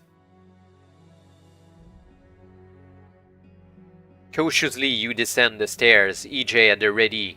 As you do so, the curious blooping noise increases and a stifling pong assails your nostrils. You notice the walls of the staircase are covered in the same rotted fungus you saw on the exterior of the castle. Nonetheless, you persevere, and as you reach the 13th step, the fungus begins to glow, casting a pale, eerie light. Go back. A voice ahead calls weakly, but weak or not, it sounds familiar. Go back, calls a different voice, equally weak and equally familiar. Please go back, cries a female voice. Oui, adds yet another voice weakly. Vous must aller backwards. And that voice, breaking intermittently into his native French, is absolutely recognizable as belonging to the brave Sir Lancelot du Lac. Ignoring the advice, you take one more step downwards and suddenly all is revealed. The staircase leads into a pit-like chamber, virtually filled with oozing fungus, and trapped like flies in glue is the entire company of the Table Round. King Arthur, Queen Guinevere, Lancelot, Pellinore, Galahad, Percival, Mordred and the rest, all up to their necks in fungus and looking in maggoty bad order. One step more and you're into the fungus yourself, Pip, but if you want to plunge in for a lunatic rescue attempt, you can, or you can rather chicken out.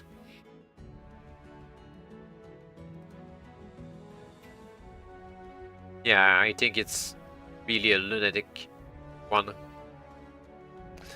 So, let's chicken out. What's happened here, Your Majesty? You call. Not going back as instructed, but not going forward either. We have been trapped by the curse, gasped the king. If you attempt to rescue us now, you will surely die. Our only hope is for you to go back and try to break the curse.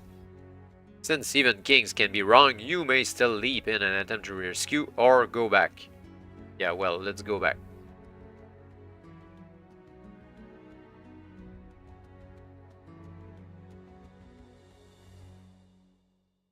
Alright, we can't go east, we can't go north, so there's 3 openings in the west walls. There's one where we were coming from, I think. Let's try the 3rd one. The corridor runs due west and eventually turns south about halfway along. There is a branch corridor also running south. Can continue south or take the branch. Try the branch. Could have asked the knights where was the fucking shield though. The corridor runs north-south. It joins the corridor running east-west in T-junctions at both its northern and southern end. Approximately midway along the eastern wall, the branch corridor runs eastwards, somewhat near the northern end. In the west wall, another branch corridor runs westwards. There are also 2 doors in the western wall, one opposite the branch corridor to the east, and the other a little further south. Confusing, isn't it? Yes, it is. And it sucks. Can enter that corridor, but we went there. We know we can go back. The branch, the other branch, east, west, northernmost door, or door further south. Let's try the northernmost door.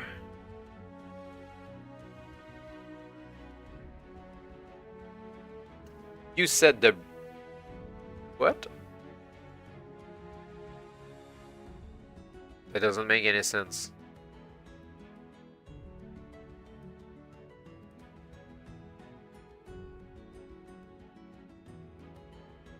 What the... Well, I have the brass head, so it doesn't matter. It's just... Why does it send us to...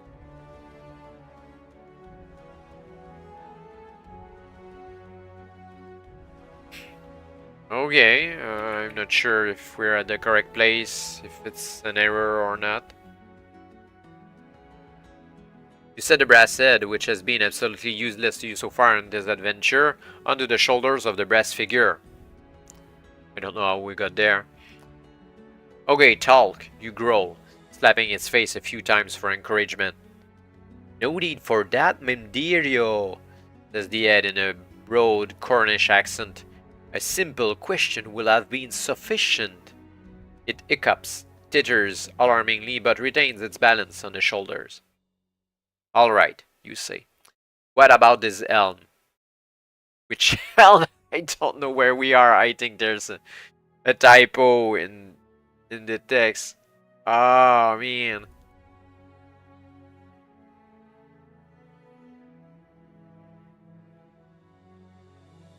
It shouldn't say those things. I think might be lost in the book. The only known protection against the phantom ground weasel, remarks the head, but lethal to its wearer unless you happen to say bunkers as you put it on.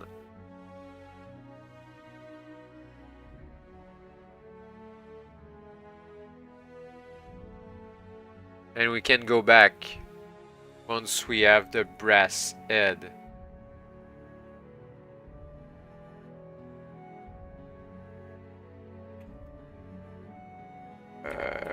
Okay, protection elm.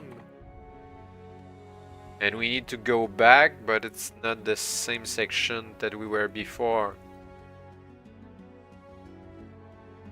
I'm sure there's an error in the book. Oh, damn. This place gets more and more bizarre as you step from the path into the sphere. On yourself standing on what appears at first glance to be the surface of an asteroid floating in space. I'm sure it's broken. I'll check for an erratum on the internet quickly.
Yeah.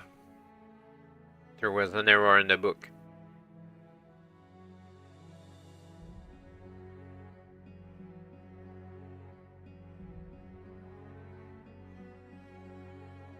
It's not 189, but 180. What a curious room.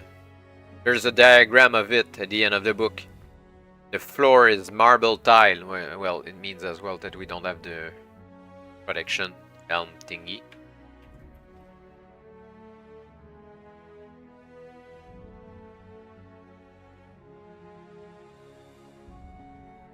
The floor is marble tile with a mosaic border running all the way around. Immediately in front of the door is a row of 3 giant pumpkins, cut out with grinning faces, like Halloween lanterns. Towards the far end of the room, you can see 2 massive marble pillars carved in the shape of gigantic question marks.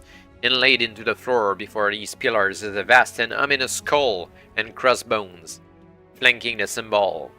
There are 2 fine examples of the extremely rare long-tailed Manx Felix terribilus, possibly the most dangerous of all the cat family, including saber-toothed tigers. Squatting between the pillars, unmindful of the fearsome cats, is a cute little bunny, wearing a pink jacket and waving at you in a friendly manner. But the most interesting thing of all is the stone arm emerging from the far left-hand corner wall, for this arm is attached to a stone hand which grasps a large leather purse on which someone has drawn the universally recognizable symbol of the Goldsmith Guild, indicating that the purse contains a lot of loot. There is, however, a problem here. If you want to reach the purse, you can make your way through the pillars and past the friendly bunny, but it involves stepping on the inlaid skull and crossbones. If you feel happier avoiding the skull and crossbones, you are forced to try to get past the fearsome Manx cats. Either the left or the right. Alternatively, of course, you can forget about a purse and leave the room, or munching one of the pumpkins.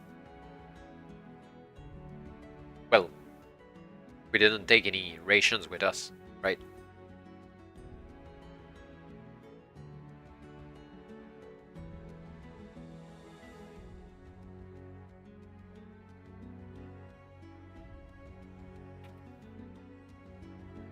You bite a piece of the nearest pumpkin, which promptly bites you back, removing 7 life points from your leg. Oh, great.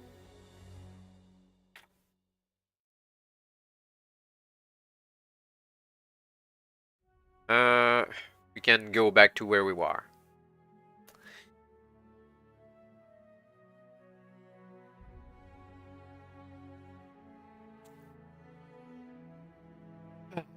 Skull and crossbone. There was a map. It said at the end.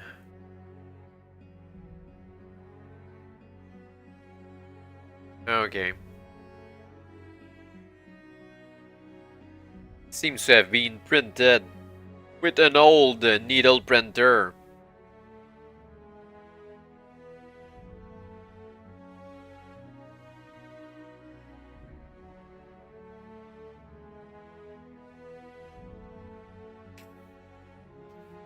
I'm not sure that the skull and crossbones is looks quite eerily evil.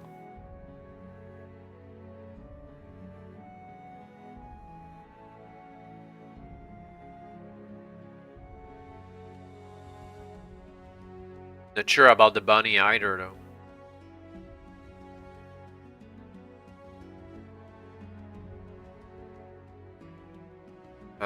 What about the cats then? Left or right? Try the left one. Do we want the loot though?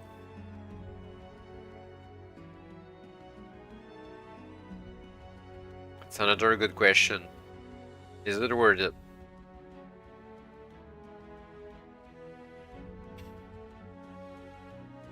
As you approach the left-hand Moggy,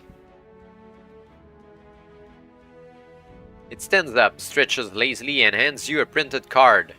On it are the words, "I am obliged to inform you that I am trained in karate, and my hands and feet are registered with the authorities as dangerous weapons." Signed, Lieutenant Felix Terribilis. Are you sure you want to tackle a trained karate cat? I'm not sure. Try the right one. Just in case he doesn't know karate.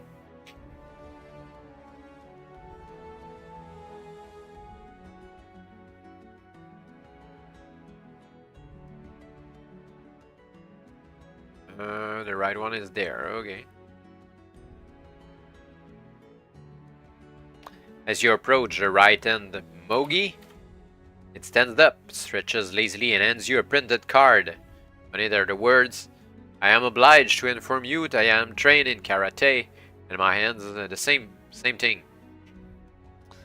So wherever we go, there's a karate cat waiting for us, and I don't trust the bunny either.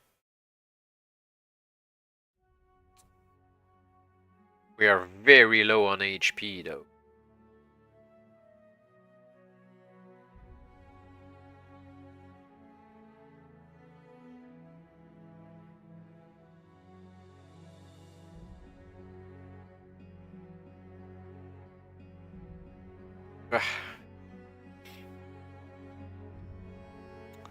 Is it a good idea or not?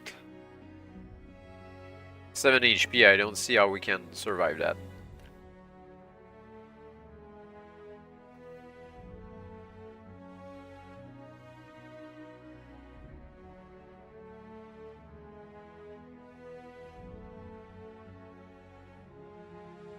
I really don't see how we can survive that. We need to find something to heal.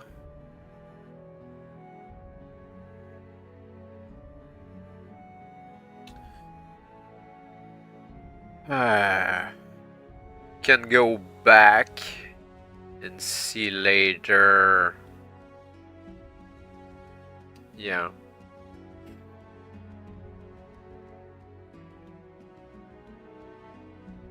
Well, there's another door there, other than the one that was bugged. Good grief, there's a two-headed dog in here.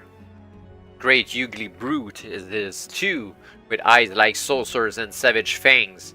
Fortunately, it is securely chained to a metal spike driven into the center of the floor. A little beyond the brute is a wooden chest, possibly chock-a-block, with treasure, or perhaps even containing the mirror shield of future Pendragon. The problem being, of course, whether you're nosy enough to risk the dog in order to find out what's in that chest. Ah.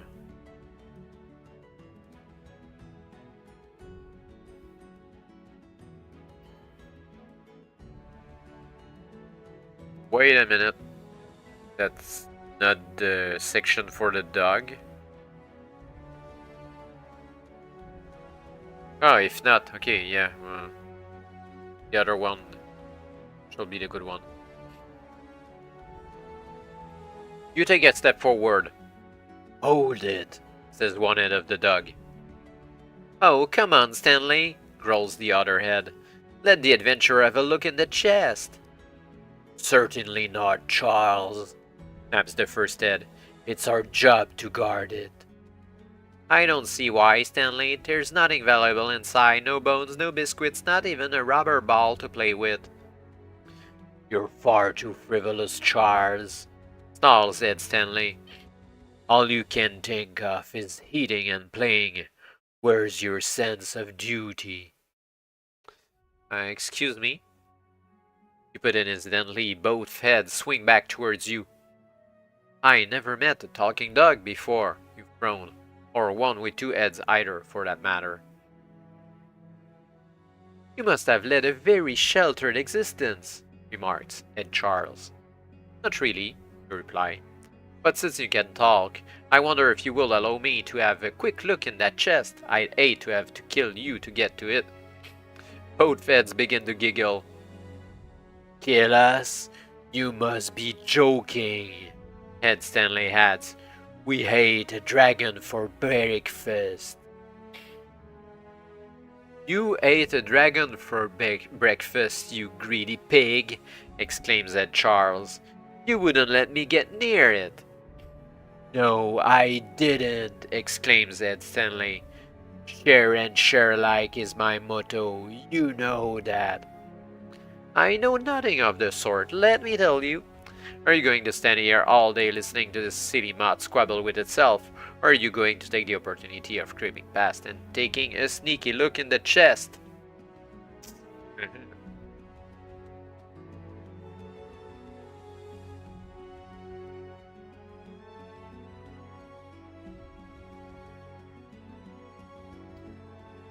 We need to roll for stealth.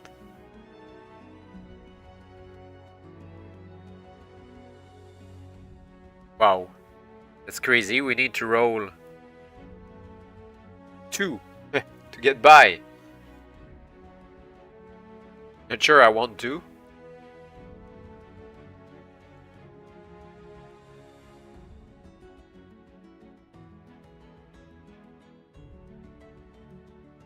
Well, what can we do? We'll fight the dog.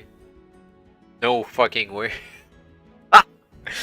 I'm sure it's the bad choice then. Oh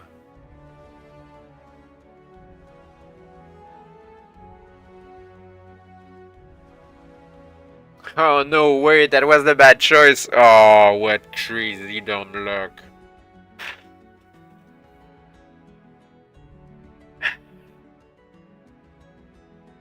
Here, where do you think you're going?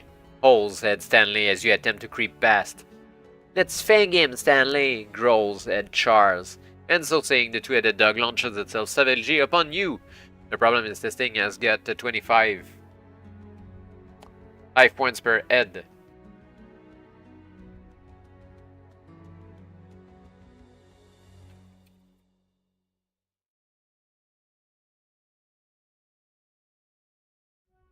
And you have to zap both heads before it will stop fanging you.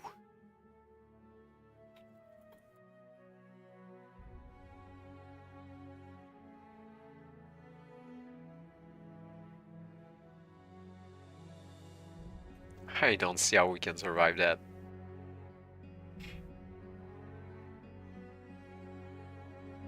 Try a friendly reaction though.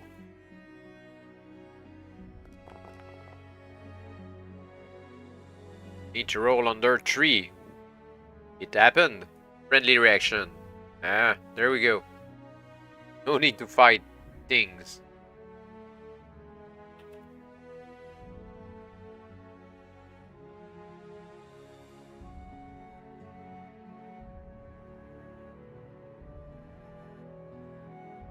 There's the skeleton in the chest. And an animated skeleton at that. It raises one skeletal hand and places a bony finger to its lips. Or at least to where its lips will be if it had any. It whispers. What are you doing in there? You whisper to the skeleton. Hiding from that stupid dog. What do you think I'm doing? Hisses the skeleton. Can stop worrying. Say, I've settled its ash. Now, is there anything else in there with you? A mirrored shield, for example? Afraid not, says the skeleton, stretching gratefully. The best I have to offer is a minor amulet of destruction. mad for short. Which adds 5 points to any damage you score in your first blow of combat, but doesn't add anything thereafter. Good for 4 fights, and you're very welcome to it. Minor Amulet of Destruction. Write them first. It.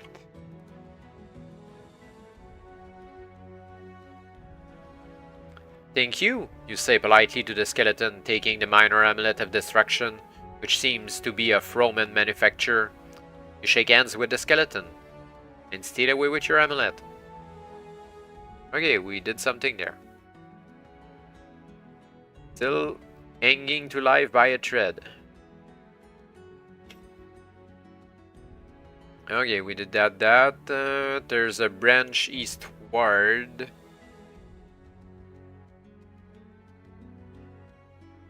Corridor runs west until it makes a T-junction with another corridor running north-south.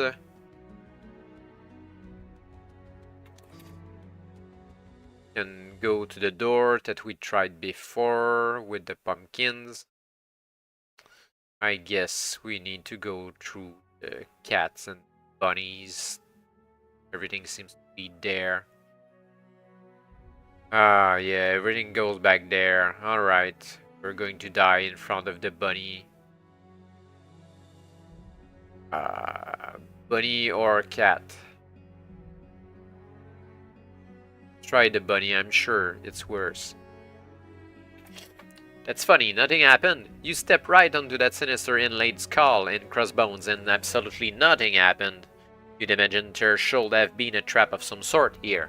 A pit with poison stakes, or a teleport device, or a lava deluge from the ceiling, or something of that sort. But the floor's firm, and there isn't even a sniff of magic to worry about.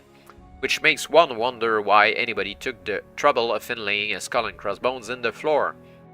Counting your blessing, which have been pitifully few this adventure to date, you move from the skull to step between the two huge question mark pillars, holding your breath nervously. Again, nothing happens, which is odd too, because in adventures like this there's usually a force field set to zap you, but not this time. Counting your blessings, which seem to have begun to mount up now, you stride through the space between the pillars, posing only to pat the head of that friendly little bunny, which leaps like a mongoose to take you in the throat. So that's why there was a skull and crossbones. This friendly little brute has to be a Vorpal bunny, a monster of reassuring appearance but truly terrifying ferocity. The Vorpal bunny has 55 life points.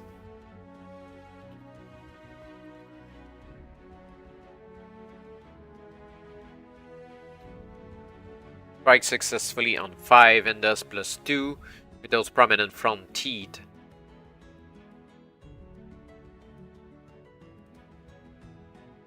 This doesn't sound too bad until you realize that any throw of 6 or 12 by the Vorpal indicates it stripped your brain out, killing you more or less instantly. Alright, let's try a friendly reaction, I guess.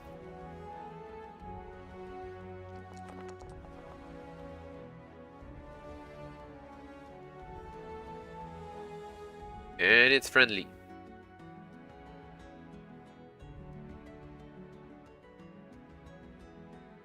Well, you made it.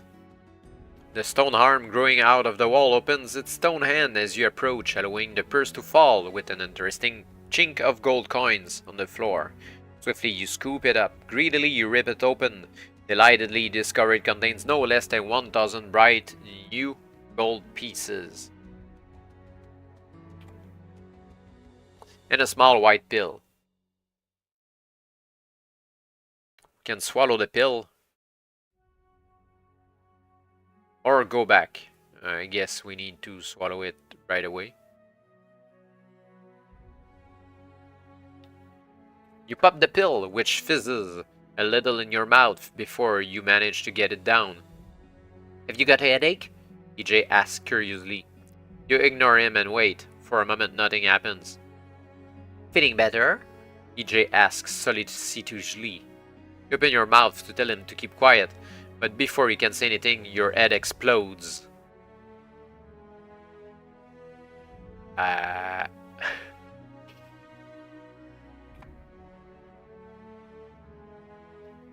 Alright.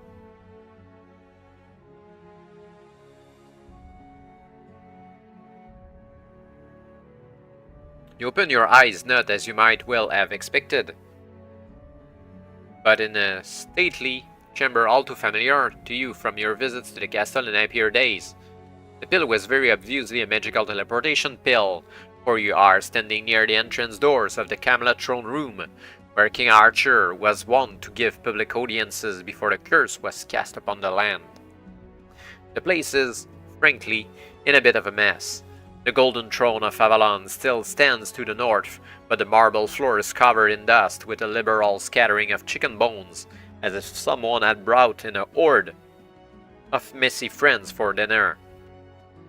The tapestries which once adorned the walls are ripped and torn, with several of them pulled down completely.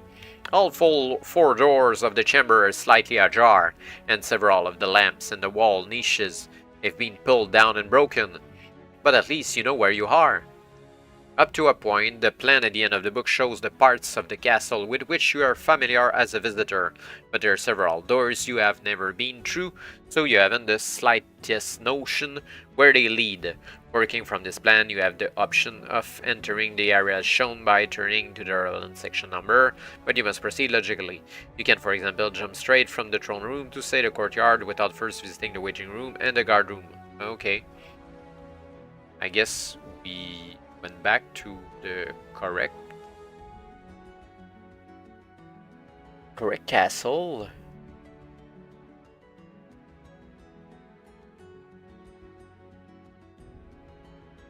We can go through two doors, the King's Ante Room or the waiting room. The King's Ante Room sounds like a dead end.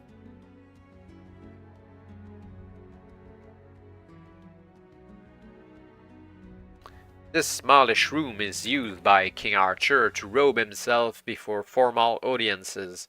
Two cupboards in the room have been emptied. The wardrobe still contains one ermine cape, but it has been slashed with a dagger. Behind a panel on the eastern wall, you find a semi-secret door Arthur used to reach the corridor leading to his private quarters. But the door has jammed, and nothing you do will open it. Which means there's nothing to do there again. Two sections, two doors that we never went to as a visitor before. See what it does. The door opens into a corridor, one you haven't seen before. Having no reason to visit this part of the castle, you follow it for 20 yards or so, then stop in horror. The whole ceiling is caved in, blocking the way completely. We need to go back. Another useless section. There's another door.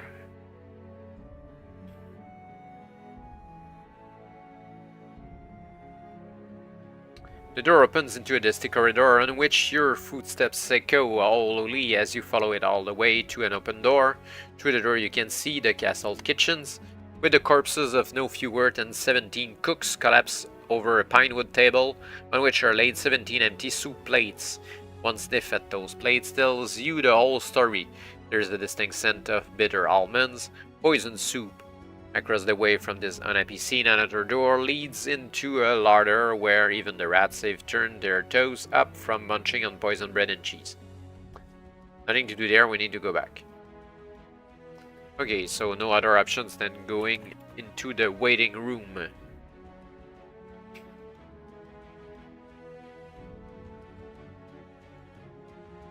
Can well remember the days when the dignitaries of Avalon will sit in this chamber awaiting audience with the king. Now they could have nowhere to sit, the chairs have all been smashed.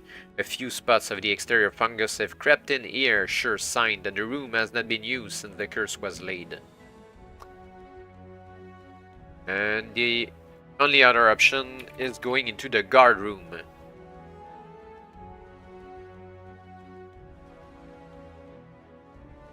There is a full contingent of 12 King's Guards in here, all of them dead, not to mention a little bit rotted. Whoever or whatever laid the curse on Camelot has a lot to answer for. The double doors south lead, as you remember, into the outer courtyard. You do not know where the other two doors lead. We can try one of the two there.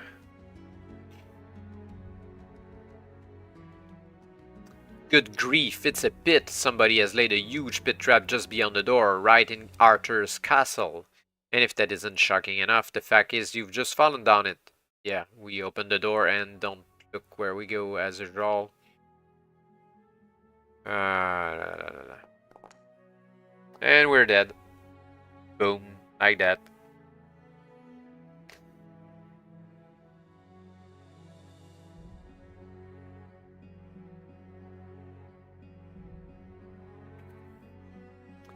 Goodbye, the minor amulet of correction. But we were low on HP. Oh, that's 12. Won't get better than this.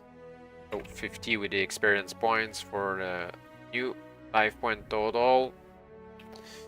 And we go back all the way, blah blah blah blah blah blah blah, and then we get here. And go back to the plan. The other door. I hope it's not a pit trap.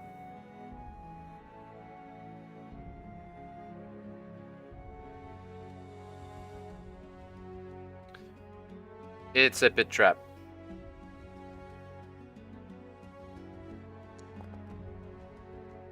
Six damage.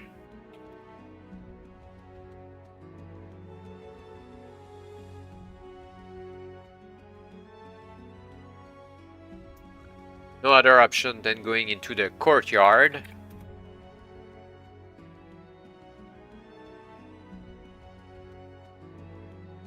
This area at least hasn't changed. The outer courtyard of Camelot was always grotty, and it's just as grotty now.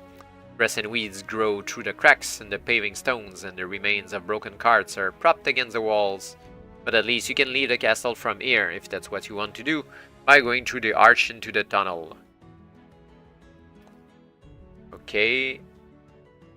But there are two stables as well that we can take a look inside. Well, just as you remembered, the Camelot stables, now full of rotting straw and old manure with not a horse in sight. Search in the straw, but find nothing. You search the walls, examine the doors, and look up at the ceiling, but find nothing. You search the floor, and you find a secret trapdoor. Yeah, just as always. A rickety wooden ladder leads downwards into a narrow, stone-flagged tunnel, which runs due north for a time before taking so many twists and turns that you quite lose your sense of direction. Not that it matters, since the only place the tunnel leads is to a stout oak wood door. You reach for your dice to see if you can pick the lock, but EJ whispers, "Turn it first, it may be open." "Don't be silly," you remark, trying the door to humor him and finding it open. Beyond the door is a 10-by-10 stone-lined chamber with a spiral staircase at the far end. All filling the chamber itself is a collection of the most amazing rubbish: old churns, bits of armor, dusty books, walking sticks, battered chests, broken ornaments, in short, an adventurer's dream. You set to searching through the rubbish for anything that might be of use, and in under 15 minutes you have unearthed what must be the find of a lifetime. Half buried beneath a set of old encyclopedias, Roman edition, is a wooden case tagged "Property of Future." Inside, as you throw it open, you can see a fearsome adventurer, armed to the teeth and... No, wait a minute. Of course there's no fearsome adventurer in the case. It's your own reflection in a highly polished shield. Property of Future, this must be it. Pendragon's Mirror Shield. You seize your booty and race up the spiral staircase, and when the dizziness wears off, find yourself in a corridor which leads via a secret door in the back of the throne room.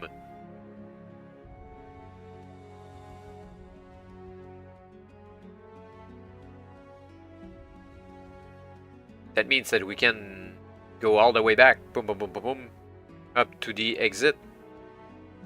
Let's try the other stables just to be sure. There's nothing. Okay. And let's go all the way, exit the castle with the mirror shield and a secret trapdoor inside the stables, just like it always goes in the series.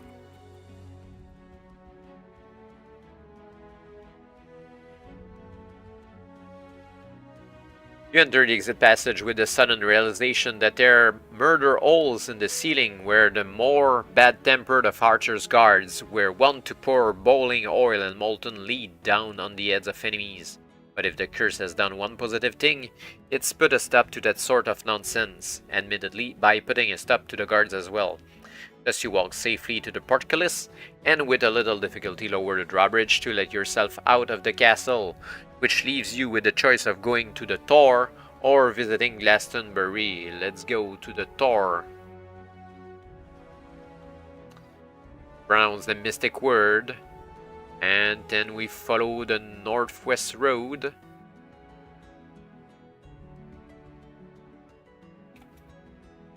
And we appear in front of the Guardian Worm.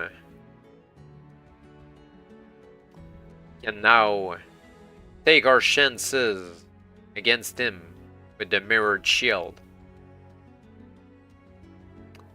Swifter than a speeding arrow, the monstrous worm strikes towards you, its huge mouth wide open to devour you, its tummy rumbling in horrid anticipation of the tasty little morsel you undoubtedly represent.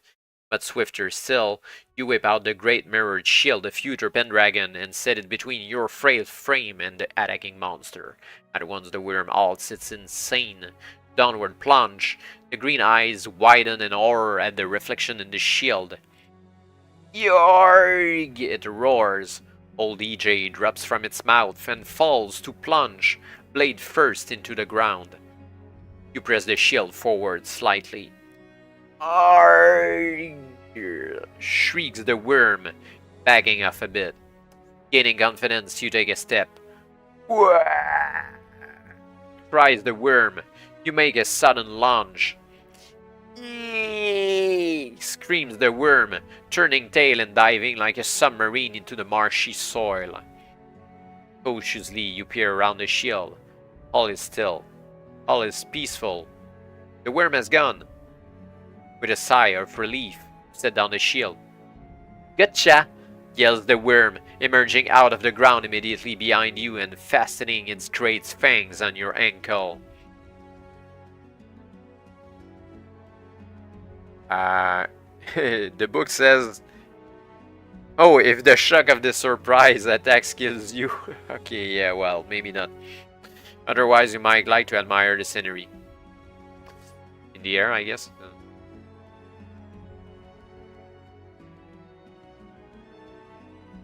Savagely, you jerk your leg free from the worm's grip, skinning your ankle to a cost of 5 life points.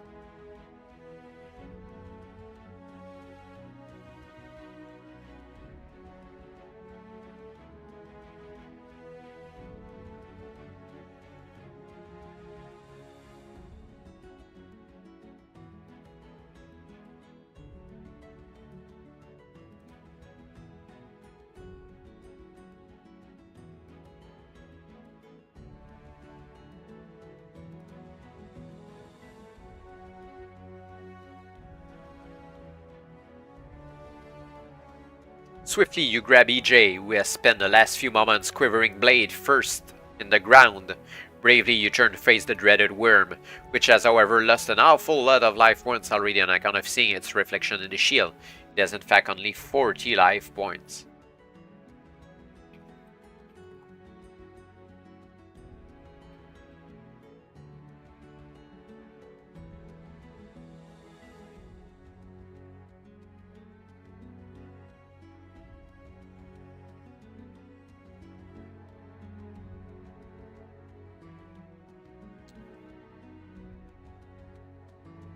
So weakened that can only bite at a +2 damage while needing 6 or better to bite at all. Should we try a friendly reaction?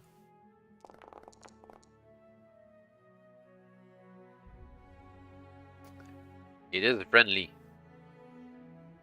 Should recheck the rules of that. Or I've just been lucky tonight.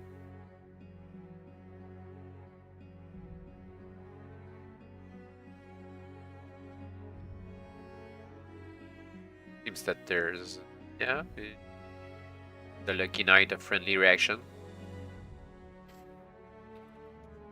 No sooner have you lopped off the final life points or the friendly reaction than the worm begins to rot, creating a pung thick enough to cut with a knife and spread on moldy bread.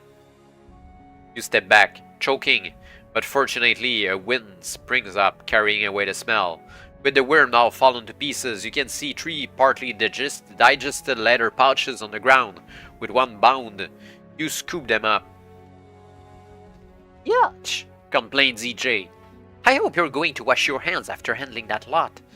But you ignore him, since an adventurer often has to do grotty things no ordinary squeamish mortal will face up to. You open the first pouch and discover therein 2 vials of healing potion. Great.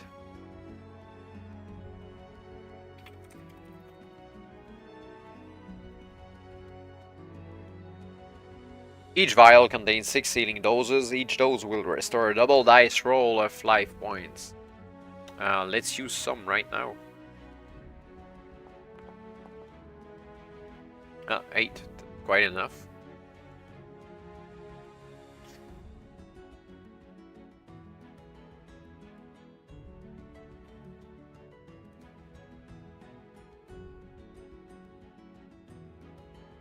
Quickly you open the second pouch and discover 20 gemstones, each worth 1000 gold pieces.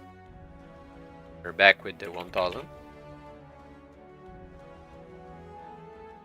Half mad with excitement now, you reach for the third pouch. Wait up a minute, Pip. You know what it's like on these adventures. The minute things are going really well, something always comes up to zap you. Do you really want to open the third pouch?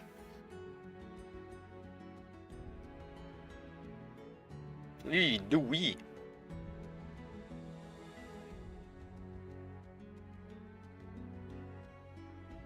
Yeah, let's save our life and open the third pouch. There's a pulsating aurora gem in here, one of the most dangerous natural elements in the known universe. A living gemstone that, when squeezed in just the right way, will first pulsate and explode with ferocious power to destroy absolutely everything within a 10-foot radius. This one has certainly been squeezed since it's pulsating at this very moment. But will it explode? Roll 1 die. 5 or 6, I guess it will explode.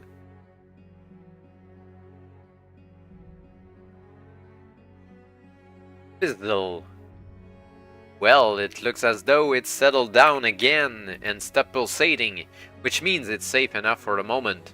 You can leave it here if you wish, or take it with you to use as a fearful weapon. The only problem with using it as a weapon is that you must throw 1 die. Score below 5 and the rotten thing will blow up in your face. Score 5 and 6 and it will zap absolutely anything you're facing. Now with or, yeah, that's kind of a cheat to beat the end boss there. So, or gem.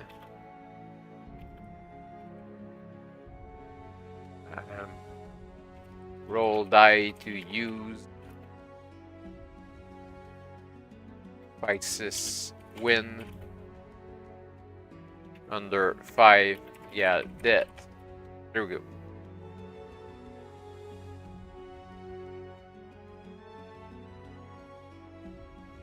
Now, with or without the aurora gem, you may toddle off towards Glastonbury Tor. You reach the foot of the Tor to find a winding path leading upwards. From this vantage point, you can see the Tor itself is crowned with a ring of standing stones surrounding what appears to be a small wooden building.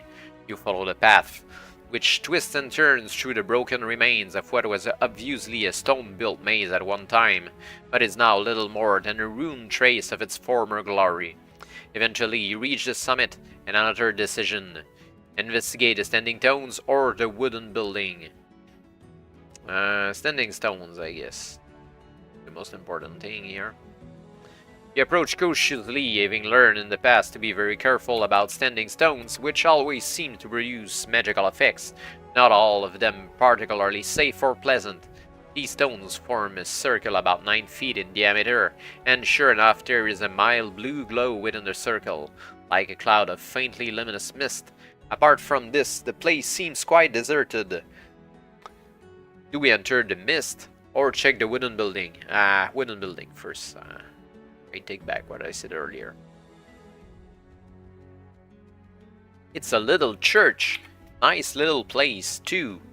Wood built, as you've already noticed, and far too small to be supported by anything more than a poor congregation. But it's well kept and clean, and with none of that mildew and fungus that seems to be crawling all over buildings since the curse was laid. You slip through the door and find the inside is just as appealing as the outside. You also find an old man in brown homespun, in the process of arranging wild flowers on the altar. He turns at the sound of your entrance and fixes you with a glittering eye. "It took you long enough," he says. "I beg your pardon?" "Getting here," he says. "You mean you were expecting me?" "Oh yes," he says. "I had a vision of the young hero who will lay the curse, and it fits you very nicely. I hope you haven't been taken in by this Wizard Cran nonsense." "Wizard Cran?" You echo, not quite getting a grip on this unexpected conversation. "He's just a conjurer, you know. Couldn't lay a curse on a rotten hag. The real trouble's the seventh sister." "Seventh sister?" you ask. "Seventh sister," he repeats. "Now be off with you, time is running out." "But aren't you going to tell me who the seventh sister is?" "No time," he says, then adds mysteriously, "Saturn is moving into the 8th house, and Pluto will be forming a trine with Uranus, and we all know what that means, don't we?" "Do we?" you ask, bewildered. "Yes," he nods defiantly. "I hope you have your spook basher." Well, whether you have or whether you haven't, you're not going to get much further talking to this natter. The thing to do, obviously, is to creep back to the previous section before he gets violent. Okay, we need to be wary about the seventh sister and get our thingy basher. Well, now we have no other option than risk entering the mist. That's Tornet! As you step into the mist, the stones suddenly begin to revolve as if they were set on a giant turntable. As you watch, they move faster and faster, blending into a blur so that you seem to be surrounded by a circular wall. You try to step back out of the mist, but cannot. It moves with you now and thickens, so that you can no longer see the revolving stones. You are finding it difficult to breathe, and your limbs begin to feel as heavy as lead. You no longer want to move out of the mist. Any movement now is just too much effort. You feel your eyes drooping. This is ridiculous. You are starting to fall asleep. Good grief, a trip to the dream time is the last thing you need at the moment. Nevertheless, you are defiantly wilting, finding it harder and harder to keep from nodding off. You sit down on the cold ground, the better to think and discover you simply cannot fight this force any longer. The prospect of a nice, long kip fills your horizons. You lie down, ignoring the chill, and cradle your head under your arm. Your eyes close finally, and just as the suspense becomes unbearable, you find to have to go to the next section.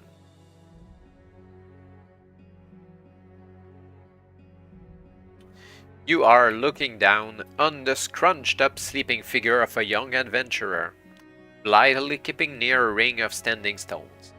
There is something painfully familiar about the figure, and as you look closer, you realize with a horrid shock that it's you. Have you died? This doesn't look at all like the dreaded 14. Alto 141 is closed in a peculiar way. You look around and realize you are floating in the air, a very peculiar sensation, although not at all unpleasant. But how did you get up here? And, perhaps more importantly, how do you propose to get down again? There is a mist rising from the standing stones. It rolls towards you like a bank of fog. You examine yourself and find you are much the same as always. Same clothes, same equipment, same... no... Old EJ seems to have changed. His blade has turned golden. I say, EJ, I don't suppose you happen to know what's happened to us? You ask. I'm not paid to think, EJ tells you grumpily. But since you've asked my opinion for once, I'd say we've done an astral projection. Astral projection? Merlin used to do it when he was younger. It's when you leave your body and roam about like a ghost. Stupid occupation, if you ask me. The rolling mist is nearer. But what's the point of it? You ask. Search me, EJ says, shrugging his crosspiece. I'm a sword, not a philosopher. I think Merlin did it because it made him feel eyes, silly old fool. The mist is almost upon you now, and to your amazement you notice there is a door. Is it? EJ, can you see anything in that mist? You mean the door? Of course I can see it. The mist halts, the door looming directly in front of you. This is weird. If you want to go through the door... If not, the situation will take its course.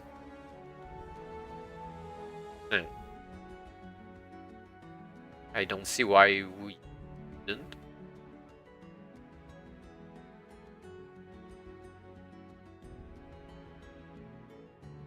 What an incredibly strange environment. You are standing on a vast fat plain, and a quick glance behind you will be all that's needed to convince you that the door through which you entered has disappeared, replaced by a towering and absolutely unclimbable cliff. Before you stretches a network of paths interlinking a series of glittering misty spheres, the diameter of each one approximately double your own height. High above, a blue sun hangs motionless in a cloudless sky. You attempt to step forward and fall flat on your face, but a cunning adventurer like yourself will soon work out how to get around here, although it's quite complicated until you're used to it. First off, look at the picture at the end of the book, which shows the path network and the spheres, and also tells you you're on the astral plane. Incidentally, none of the spheres is numbered, but 8 of them have letters, with the relevant section numbers given in a key to the side. To travel on the astral plane, you must roll 2 dice and check the result against the table below. Okay, so the table has a column named Score and a column named Go to Sphere. So it goes from 2 to 8 and Sphere A to F with 6 Pathwalker. Oh, there's another section later down. It's going up to 12. 9 and 12 as Pathwalker as well, and it ends with GH. As you can see, some scores that takes you directly to a sphere, and if those are the scores you get, you should turn directly to the section number indicated on the key. If, however, you score 6, 9, or 12, you develop the abilities of an astral pathwalker for 2 sections. This means that when you arrive in a sphere, you have the option of walking a path to another sphere, and when your business is finished in that sphere, walking one more path to yet another sphere. Each pathwalker score allows you to walk only 2 paths. After that, you lose your pathwalking abilities until you manage to score 6, 9, or 12 again. If the dice direct you to the same sphere twice, you will find that whatever you did there the first time has made no difference. The sphere and anything in it remains absolutely unchanged. All sounds very complicated, but roll your dice and see what happens.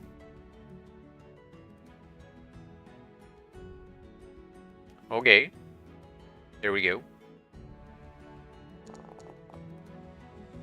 8. It's F.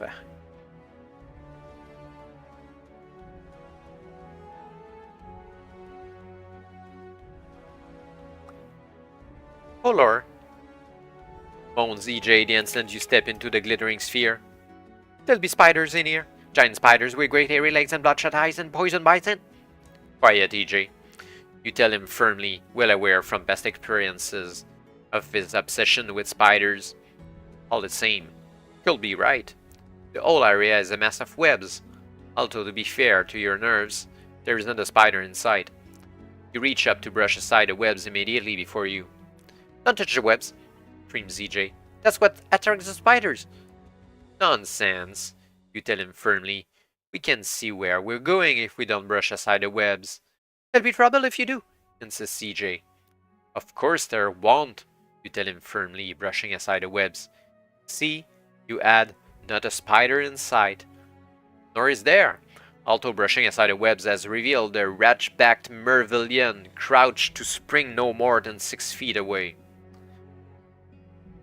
Mervillions are a breed of astral lizard, distantly related to brass dragons.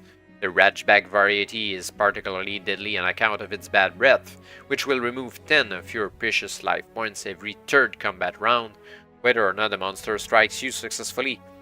Apart from halitosis, the Mervillion strikes on 5, does plus 3 damage, and has 40 life points. Well, that's another friendly reaction time.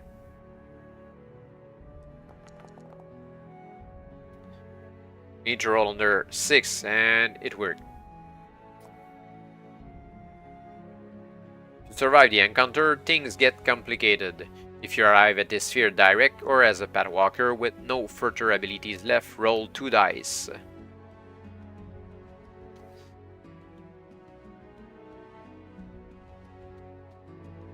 Okay, let's start by rolling 2 dice.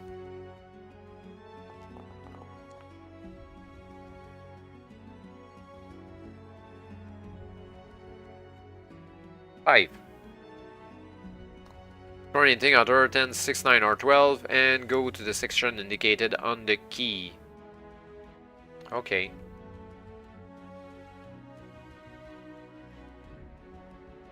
Five is D.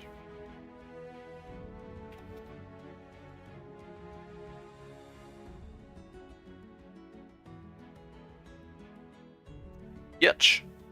The floor of this dome is swimming in slime. You take a step forward and slip, only just maintaining your balance. The stuff smells a bit too, making this exactly the sort of place you'd like to get out of sharpish.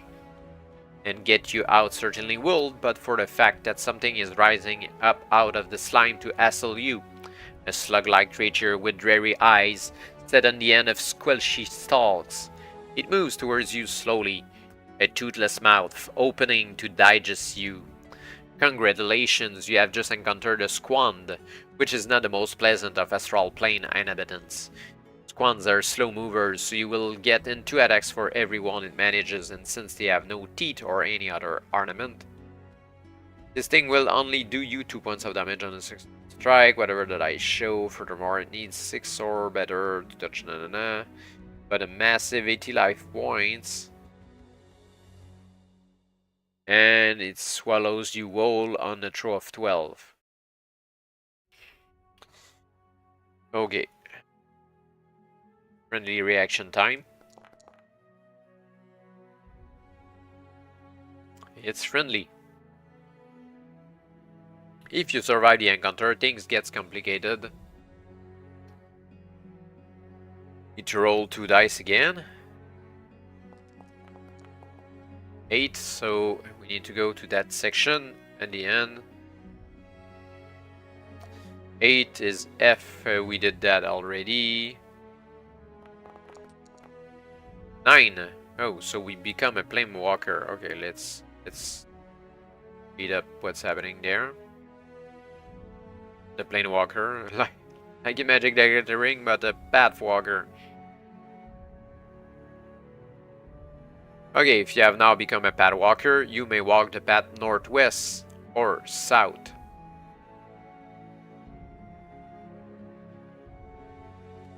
Okay. Those are different numbered sections.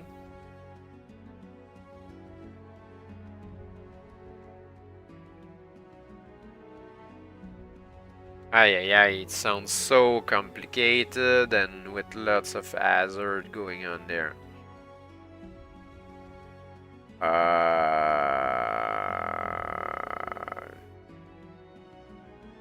think I'll try the south one.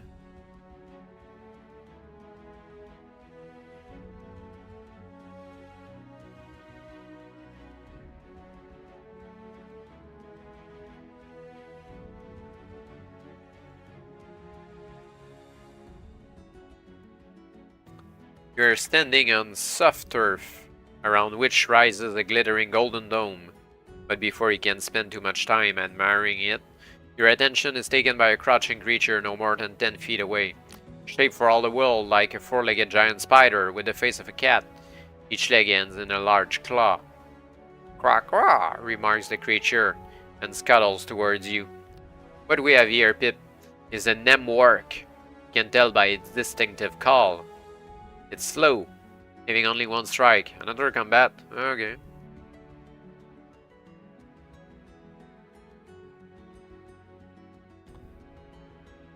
Are there only fights in all of those damn spheres?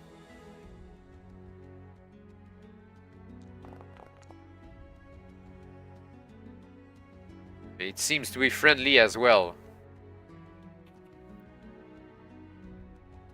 Okay, so we're still Planewalker. Damn, a Padwalker. Can go north, west, or east.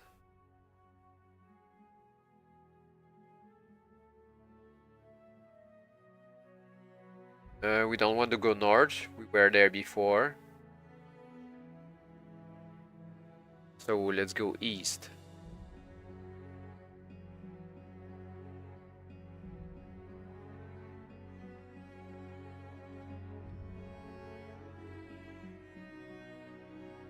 Seems like a kind of a blind labyrinth again. You are reminded of a quotation from Shakespeare, Twelfth Night to be exact, even though the Bard of Avon has not been born yet. The quotation is, "For the rain, it raineth every day." It certainly raineth in this sphere. It's coming down in torrents, a steady downpour that has you soaked in seconds and is even at this minute filling up your boots. Tramping towards you, in sou'wester and rubber overshoes, is a tall, indistinct figure carrying what appears to be a crystal ball. "Can't you find your way anywhere?" he complains as he approaches, waving the crystal ball threateningly. He poses to ring out his long white bird.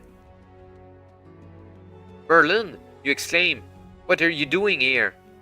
"Getting wet," says Merlin. "Now see here, you've taken a wrong turning somewhere. I saw it all in my crystal ball. Just pull yourself together and go somewhere else." "No arguing that.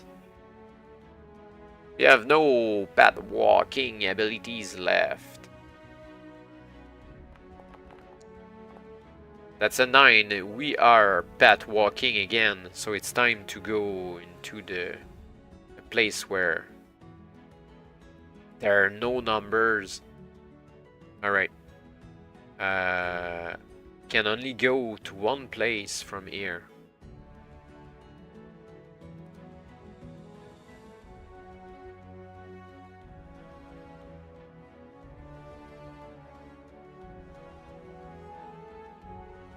And go northwest.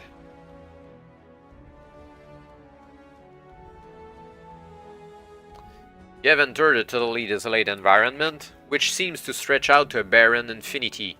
A trick of the light, no doubt, but a compelling illusion just the same. As you start forward, you are gripped by a sudden feeling of depression, and thoughts of the dreaded 14 fill your mind.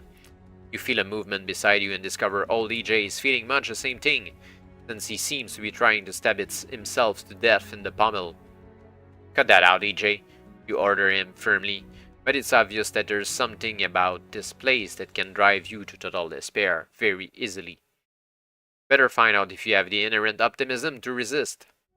Roll 2 dice. 10. Score 5 or below. Or 6 or more, and you're back. Okay, good. Still have pet walking abilities left, so we go into the only direction that we can go, which is northeast.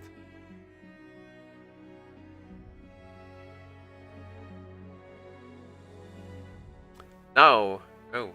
"Now, look what you've gotten us into," screams EJ. "That must be the dumbest move you've ever made in an adventure." And for once, you're hard put to this degree, largely on account of the fact that that as you stepped into the glittering sphere, you found yourself in a gigantic cage, the only other inhabitant of which is a giant squawkdiddle. Squagdiddles are so rare, many scholars consider them extinct, although country people, particularly in the Lake District, occasionally claim to have seen one, usually eating cattle whole. In the distance, the descriptions which accompany these claims are consistent in insisting the creature's larger than a dragon, more horrific than a nightmare, and almost as bad-tempered as Farmer Acton's ball. And you've got one in the cage with you. Well, it can be friendly actually. There's no indication whatsoever that the contrary would be true. It's not friendly. Okay, well, we have to fight this.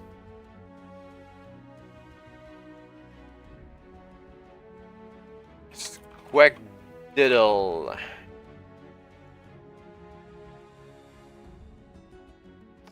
With 55 life points. 8 or better to hit, but plus 10 damage. Oof. Okay. Initiative roll.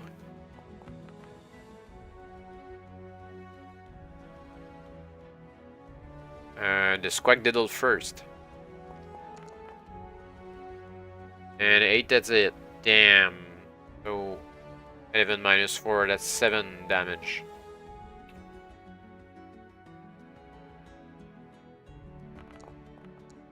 Pip hits as well. 8.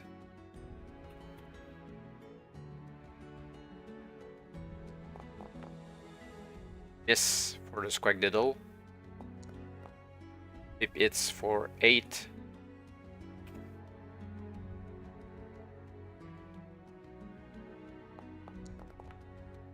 Oh, that's another hit. 14 minus 4, that's 10 damage.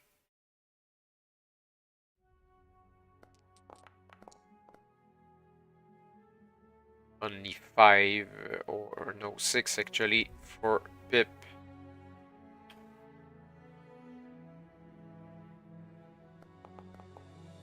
Damn, another hit. Ugh. That's 12 minus 4, 8 damage.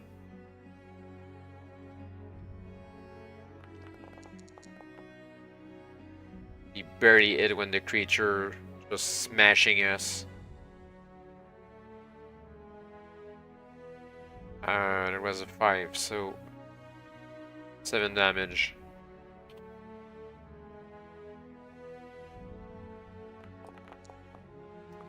Finally misses again. Pip hits for 9 damage.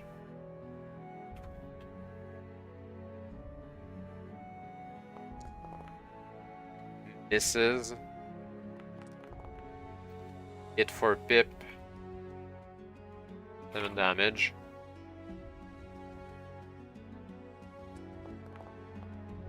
That's a hit for the Squagdiddle.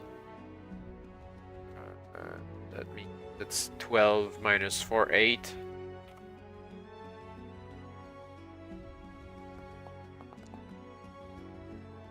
Eight damage for Pip, almost dead. 9, that's 12 minus 4, 8. Pip needs to hit here. Survive. It's done deal. Squagdiddle dead. And we need to heal ourselves up now. 12 for 18. 725. 4, that's 29. 12, 41. And 10, we're over.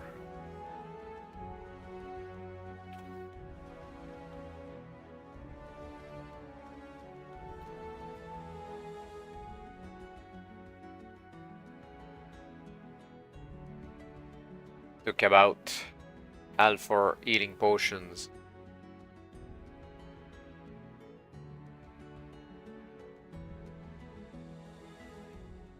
Alright, we don't have any more Bad Walker abilities, and go back to somewhere else. It will be hard to go in the furthest spheres.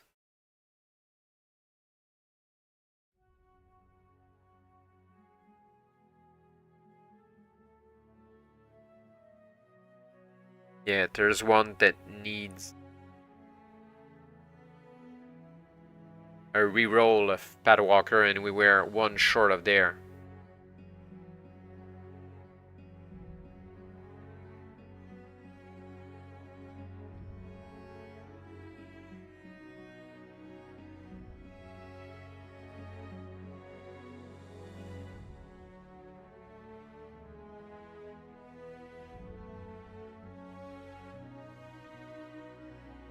I think.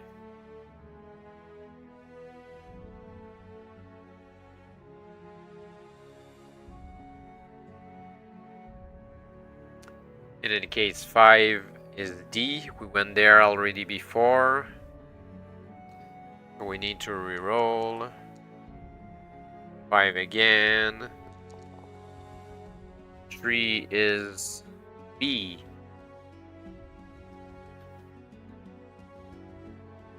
I'm sure we need to go in the back sphere. It's way over there.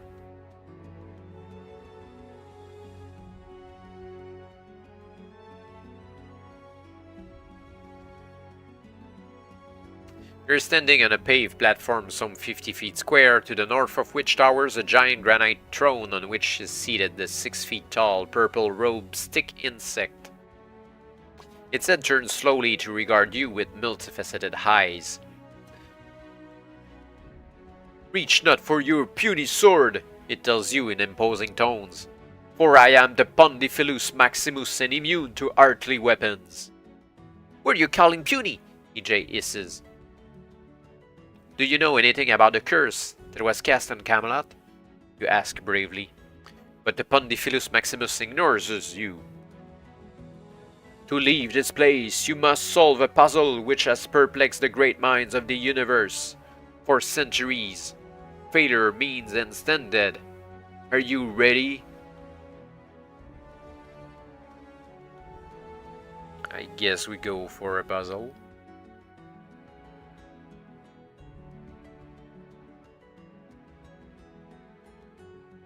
"What is the puzzle, O mighty Maximus?" you call, grandly fingering EJ's pommel sneakily in the half hope you might get in a quick stab at some stage.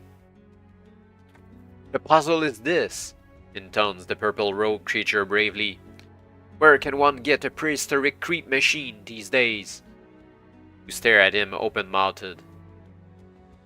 "We don't have a prehistoric creep machine." And we don't know which fungoid zombie has the plans either.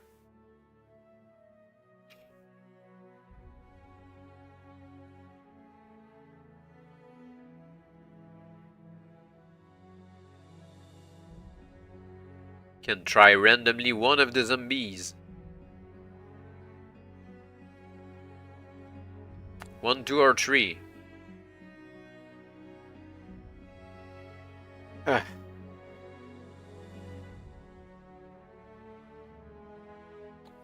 Try the third one. I think we tried the third door before in the castle. "Go with my blessing," exclaims the purple-robed PM, waving one hand grandly towards your available options, which are as follows. The dice rolling thing again.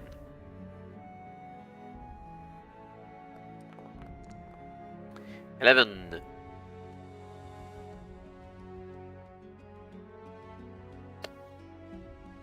It's H.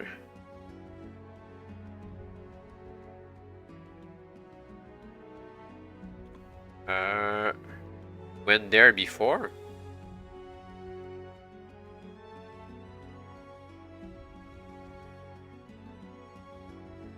Wait a minute, H isn't even on the map.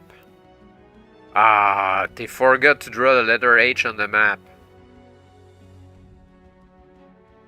Which means that the path that is out of reach isn't really out of reach because we can get there from H.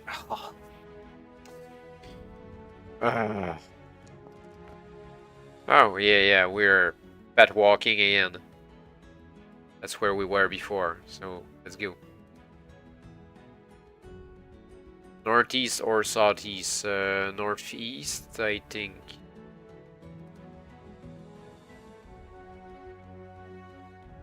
How come there's a southeast though?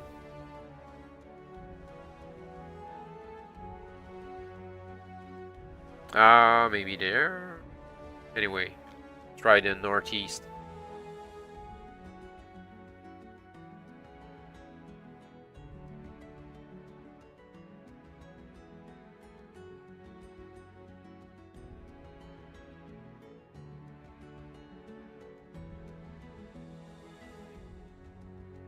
Spheres within spheres. This one is full of bubbles, ordinary soap bubbles by the taste of them, but several are filled with green smoke. Every time you pop one of the smoke-filled bubbles, the smoke sort of explodes like a little volcano, a fascinating thing to watch. Of the remaining bubbles, there are a few which are elongated rather than spherical, and they float through the air like transparent cigars. "Excuse me," says EJ loudly. "What is it, EJ?" you ask. "Have you seen what's blowing the bubbles?" You tear your eyes away from the bubbles and look in the direction he is pointing. To your absolute amazement, you see squatting on a floor cushion a fire-eating nomad. The creature, which vaguely resembles a six-armed koala bear, dressed as Harlequin, is performing one of those incredible feats of juggling for which the breed is famous. 19 clubs in the air at the same time. Each club is carved with a skull at the top, and each one bears a letter or a figure. At times it seems as if the letters on the clubs make up words, but they are moving so fast you can't really make out what the words might be. With a little concentration, however, you do make out all the letters and figures. "Go in peace," says the nomad suddenly, blowing a stream of bubbles from his ears. "Which is the best offer you've had all day, and a nice hint from monsters attacking you without provocation." I wonder if there's something to unpuzzle here.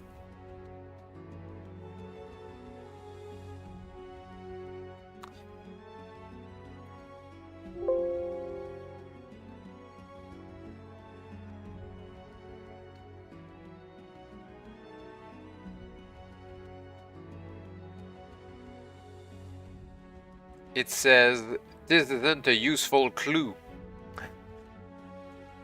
Thanks, I guess.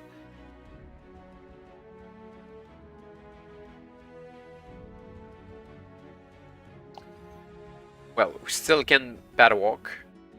Can go northeast, northwest, or south.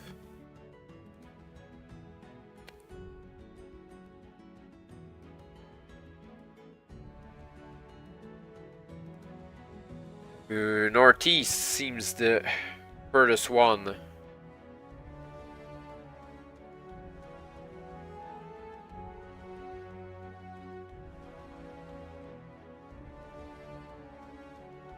What's your balance, Pip? The second you step into this glittering sphere, you find yourself teetering precariously on the edge of a sheer cliff face which drops away into nothingness as far as the eye can see. A quick look around convinces you that you are, in fact, standing on a tiny plateau, hardly more than a 7x7, which sheer drops on all sides. Nor are you alone. Prodding the plateau with you is a little old lady, armed with a slide trombone. Ha! "Get off!" she shrieks. "There's not room for two of us here. Keep your distance. Come any closer and I'll kill you." The problem is that the only way of the plateau is past the little old lady, that being the direction in which the paths lie. You step forward to push past her politely, and she leaps to attack. At such close range, that trombone does +7. Can we do something if we have No! I have a slide trombone too.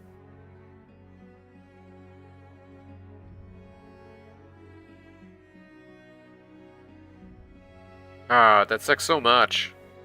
There was a golden opportunity here with the slide trombone. Well, the old lady has a friendly reaction. So let's play some slide trombone with her. Do I have a sound effect for that? Nope, nope, no, not in this game.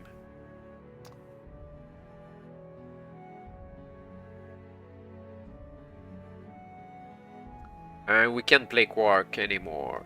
Plain Walk. Can't pad walk anymore. 5. We already went there. It sucks because we are going to go around the same places due to mats. 4. That's C. Seems like a new place.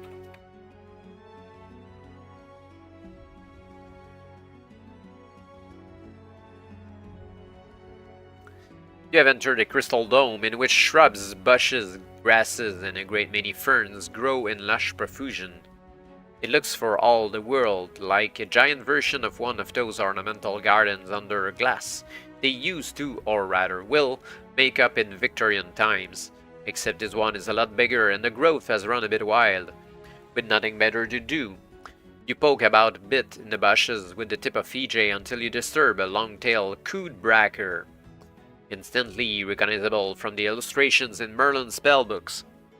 It embraces you fondly, as is coodbracker instinct and custom, crushing your face to its furry bosom and purring, its long ears waving with delight. Very nice, but if you don't do something fast, you're dead. The trouble with coodbrackers is they don't know their own strength, so that the embrace will grow stronger and stronger until your skull caves in. Since nobody can bring themselves to attack a coodbracker, your best bet is to try to break the stranglehold, which requires nothing more lethal than matching your strength against that of the friendly monster. Roll 2 dice for yourself, then roll again for the coodbracker. If your roll is lower than that of old Cootie, then you can only catch your breath in death. Okay, so 4 dice. The first roll is 4 Pip. 4 against 6. We're dead.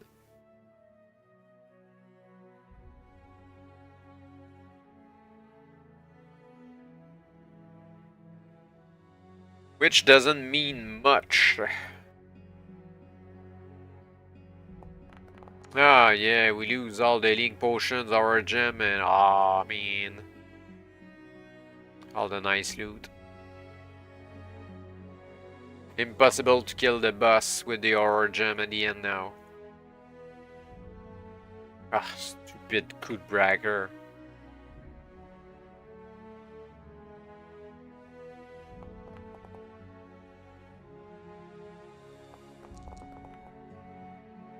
Oh, and only 32, which means 34 life more. And we go back there, roll the dice again. 7 for the pedal walking. It's E. I think it's a new place.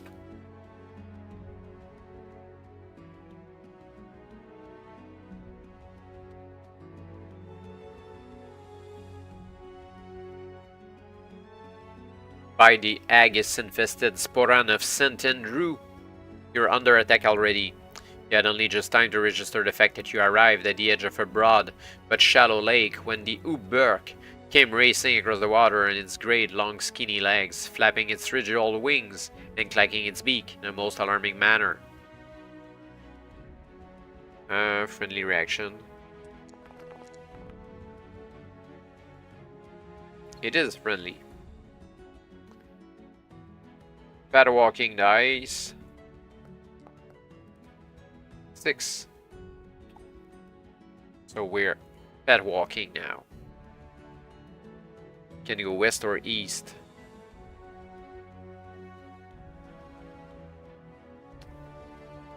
We never went east, but it's kind of a sucky place to go. Should go west instead.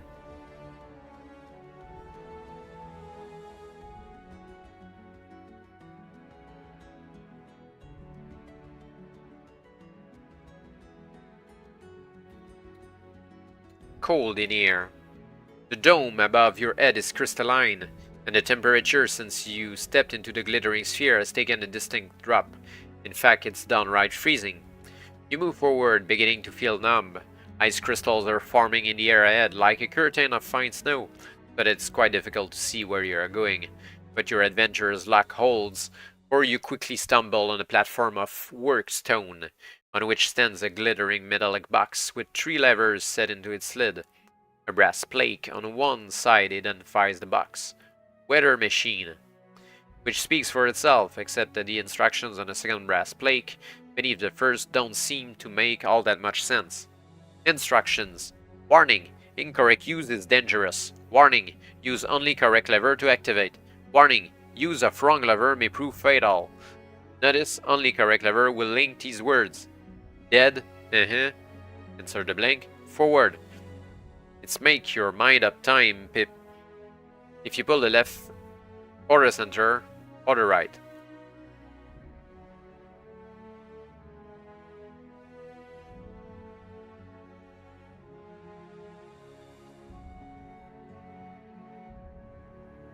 Huh.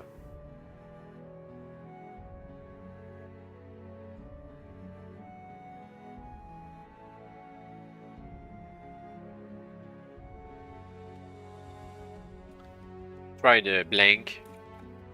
It's getting warmer. By Jove, that was a close call. Luckily, you're the most intelligent adventurer to stumble into this place since young Bert Einstein in 1903. Stamp your feet and blow on your hands, and then let's get out of here before the machine breaks down. We need to walk. See the other destination. West, north-northwest, east-southeast. West, north-northwest, east-southeast. Not east, not southeast. North-northwest, I guess.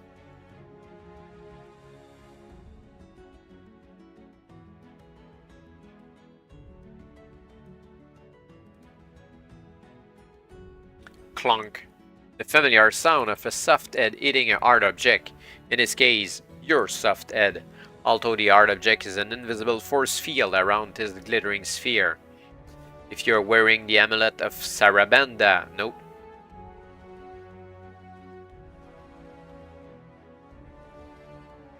So we need to find that damn amulet then.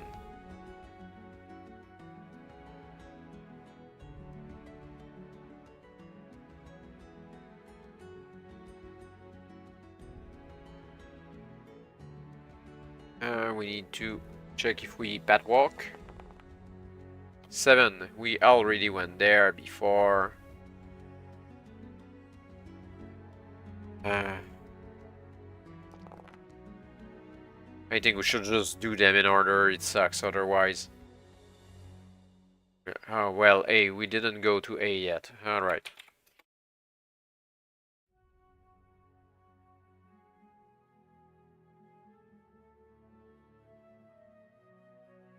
It's the Krakra. The Kramen. Damn, it's the same as the other thing that does Kra.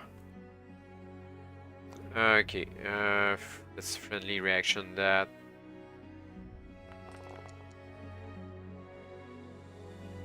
Success. We can paddle walk. It's a path walk.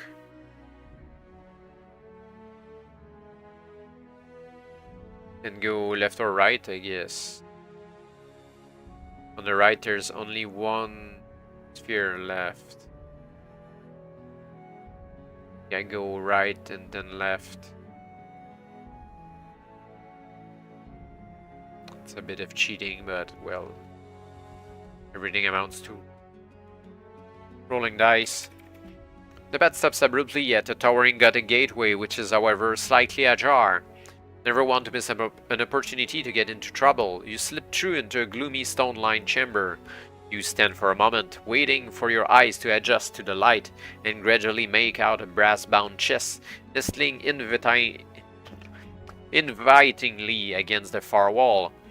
It is only when you make a step towards it that you realize there are 3 guardian's books in there. This could be good news or bad news depending on whether you happen to be carrying a Spook Basher. Yeah, we don't have the Spook Basher.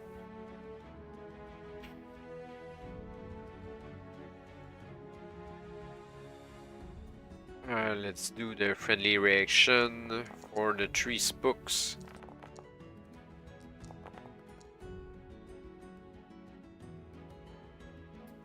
First one fails. Second one fails. And third one success too. So 2 spooks.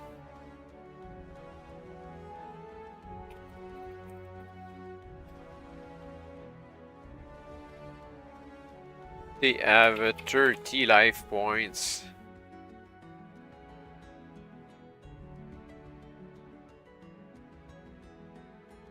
Alright, Pip, initiative time.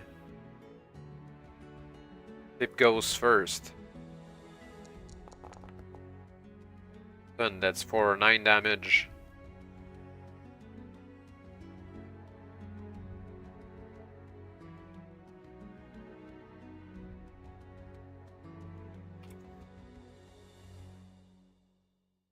Spooks it at 4. Oh. 8 damage plus 3, 11 minus 4. That's 7. I don't see how we can survive that. 1 spook is a thing, but 2. And the second one hits as well. 5. Ow.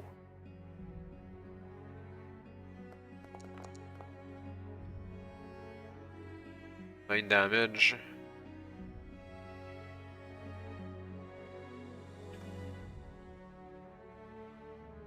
I really don't see how we can survive this. Only 1 damage, okay.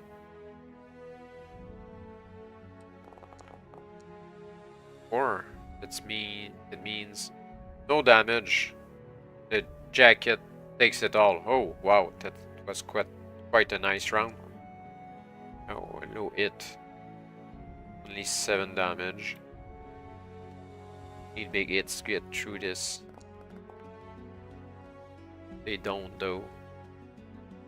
4 damage.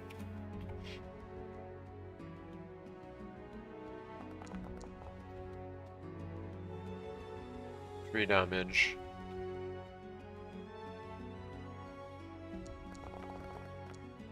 Oh, missed. Oh, that's the end of Pip. Damage here.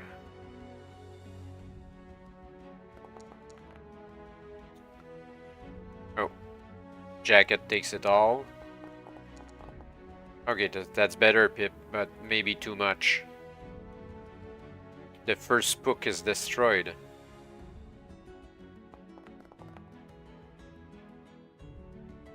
Takes 2 damage again.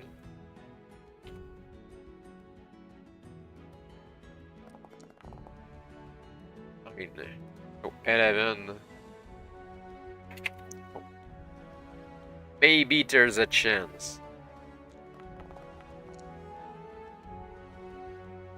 3 damage.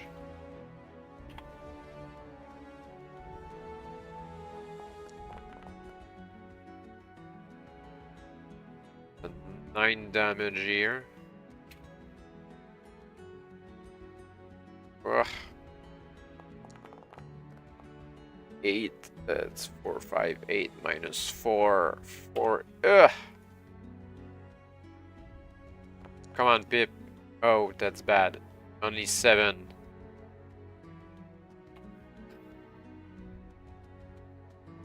This is a roll. Ah, come on. That's more a 6 than an 8.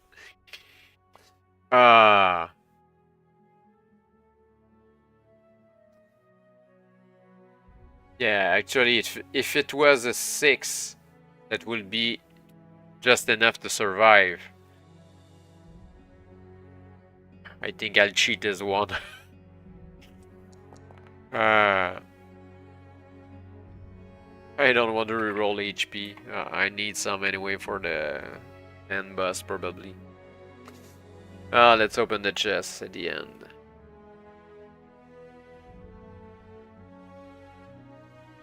It's full of sawdust. Previously, you scrabble your way into it like a duck burying a bone, making an unholy mess in the process. But sawdust is all there is. Disgusted, you turn away. Then a thought strikes you, and you turn back to examine the chest again. Sure enough, it has a false bottom. Using EJ. Here, you're not going to use my screwdriver, are you? But it's EJ. As a screwdriver, you open the secret compartment, and nestling therein is a delicate emerald amulet on a silver chain. Besides it is a parchment scroll which identifies the piece as the amulet of Sarabanda. Yeah, I know where we need that, so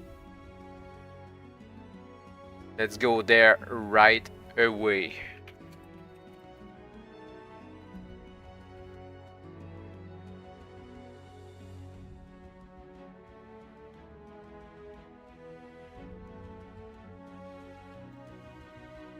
Fingering your amulet, you step into the glittering sphere and into an edifice made of crystalline silver which soars above your head, like a Gothic cathedral. A central aisle between two colonnades of crystal pillars leads to a tapestry curtain, which effectively conceals the northern end of this great chamber. The tapestry itself is interesting, depicting, as it does, a series of adventurers being torn limb from limb by monsters, falling down traps and over cliffs, setting off infernal machines, being melted by magicians, falling foul of fiends, and many other alliterative disasters. On the center panel of the tapestry has been embroidered a single sentence: "Welcome, the Curse Factory." But before you can become too engrossed by this intriguing message, your attention is attracted by the pitter-patter of tiny feet, and you look to your left to see 7 little girls tripping gaily towards you. Each is delightfully dressed in floral print, with newly washed white bobby socks. Their happy, well-scrubbed faces gleam beneath the large pastel pink bows in their hair, which almost hide their cute little horns. Horns?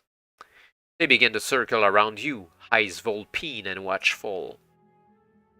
"Hello, little girls." "Hello, little girls," you call warily. "Where are you?"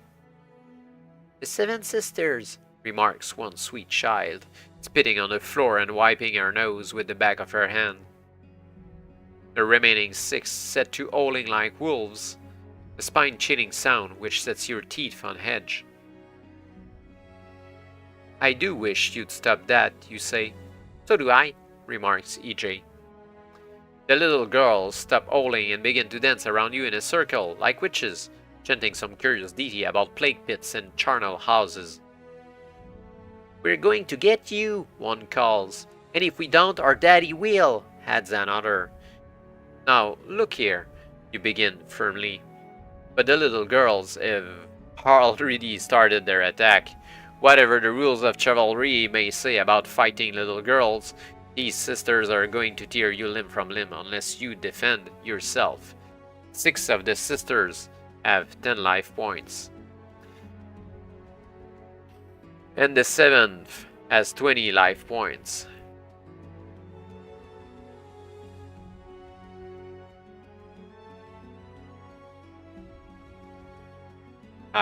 We won't survive that, so let's throw new HP right away.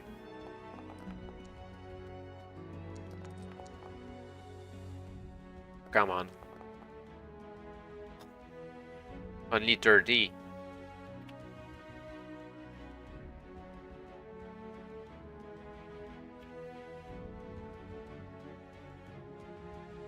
I like the Aurora Gem here.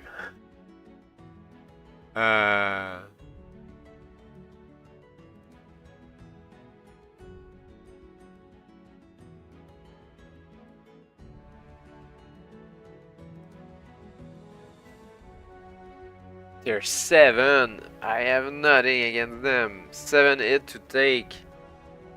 And they hit on 5. I don't see how to survive this.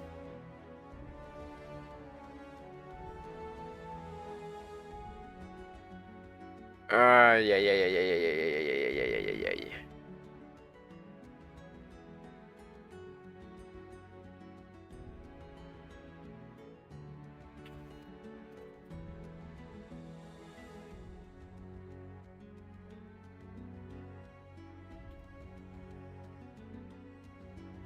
Well, they might be friendly.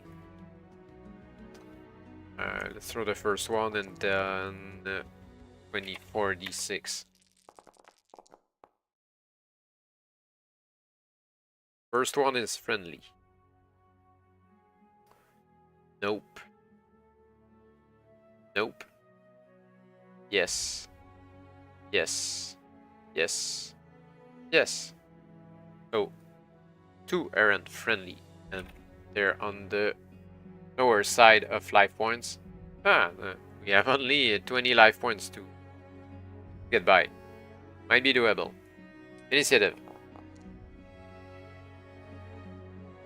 Pip goes first.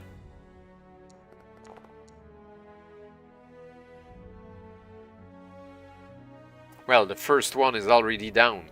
Oh, okay.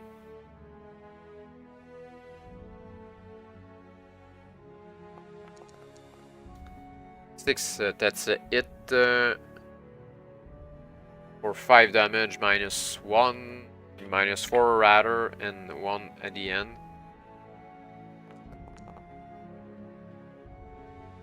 Only 8 damage. And I forgot one of the sister though. Pip's sister. No, initiative Pip's sister. Yeah, the other one has the same score, so 1 damage. And the 7 is for Pip. That means yeah, one damage short. Oof, both 9s. That's 4 damage twice. Only once. The other one is dead. Damn, what I'm doing there. Let's rewind. Pip hit skills 1. Stir here, 1 damage. Pip short. Stir here, 2 damage. And Pip kills it after 1. Okay. There we go, 27.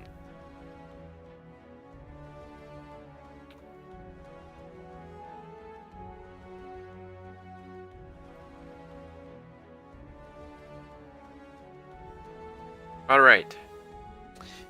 With the little sisters out of the way, you run forward and pull back the curtain. EJ at the ready. Behind it is one of the strangest sights you have ever seen, perhaps the most disturbing. The entire northern section of the chamber is a chock-a-block with alchemical equipment, furnaces, retorts, albemics, which if you didn't know are bulbous glass vessels, and jars of every shape, size, and description. Merlin will be green with envy at this equipment, even though he might not entirely approve of what it is being used for. And this is fairly obvious from the huge variety of books and manuscripts scattered around. How to curse your neighbor. X's for beginners. Come blighting and other experiments. Voyage of terror. Nasty spells. The wizard Ansalam's magical vade-mecum. And so on in great profusion. No wonder the embroidered notice described this as the curse factory. It looks as if every bit of bother anybody's experienced in Avalon over many a long year has originated in this place. You stare around you, looking for the perpetrator of all this unpleasantness. But what you see depends on whether or not you're wearing the bunker's helm. That's the helm in the bug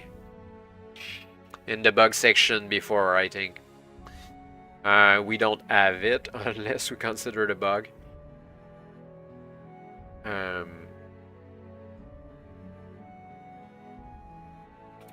To the left of a huge furnace stands an easel on which has been placed a scale map of Avalon. Looming over it is just the barest hint of a broad, near-transparent robed figure. "Halt!" you cry, drawing EJ with a flourish. "Halt, I say! Desist in your evil ways!" "Pune!" the creature exclaims. "Know you not that I am the Phantom Grand Weasel? Doom da doom! The same Phantom Grand Weasel who placed the dreaded curse on Avalon and cunningly managed to shift the blame onto that charlatan Cran who wouldn't know a curse from a sago pudding, but will be blamed for this one just the same? Not while I live, you warn it. The ground weasel giggles. That might not be very long, it says. A prophetic statement. The thing you have to worry about is the fireballs, which the ground weasel can hurl on a throw of 6 or better, causing a massive 12 points of damage, irrespective of what the dice shows. The PJ's life points stand at 55.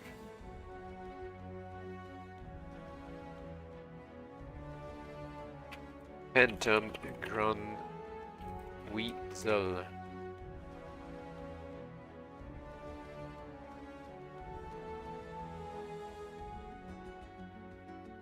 And its skin is so tough it will act as a -3 armor throughout the ensuing combat. Worse still, since it's nearly invisible, you will need to throw 6 or better, even with EJ, to hit it. Yeah, we needed that other thing that we didn't find in the mazes. The mazes with the lots of S at the end.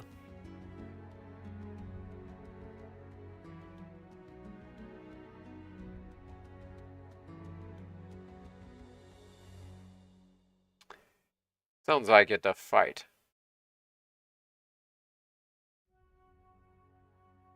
Just for giggles, actually. He can get a friendly reaction. Can, but it's kind of anticlimactic, so let's do a fight. But technically, should win by technical, I guess, by the friendly reaction thing. But let's do a real fight. No, not those 4 dice. Right, initiative. Pip first. Yeah, we hit this. It's 9 minus 3, 6 damage.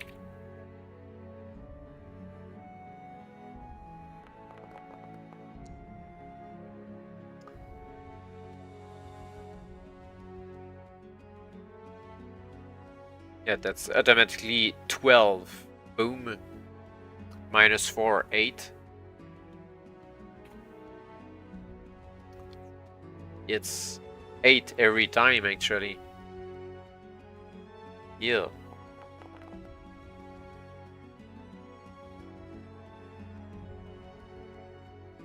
Eight damage for Pip.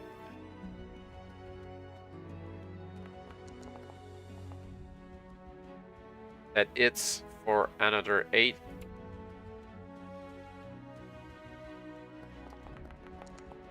Oh, what a waste. Ah, but the Grand Weasel misses as well. Okay, fine. Oh, and a nice clean hit by Pip then. 11. Down to our starting life points. And another hit. Next one will be the death of Pip. Ah, misses again. Come on, Pip. Ah, dead. Ah, it will be only a technical victory then.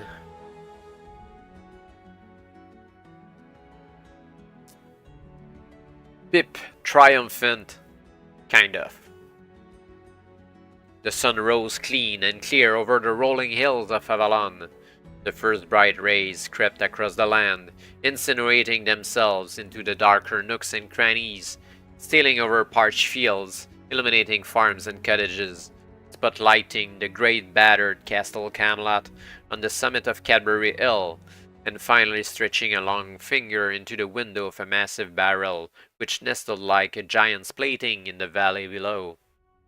Merlin's eyes opened. He had been sleeping in his long johns, all-night shirts having rotten, in the bunk beneath the window.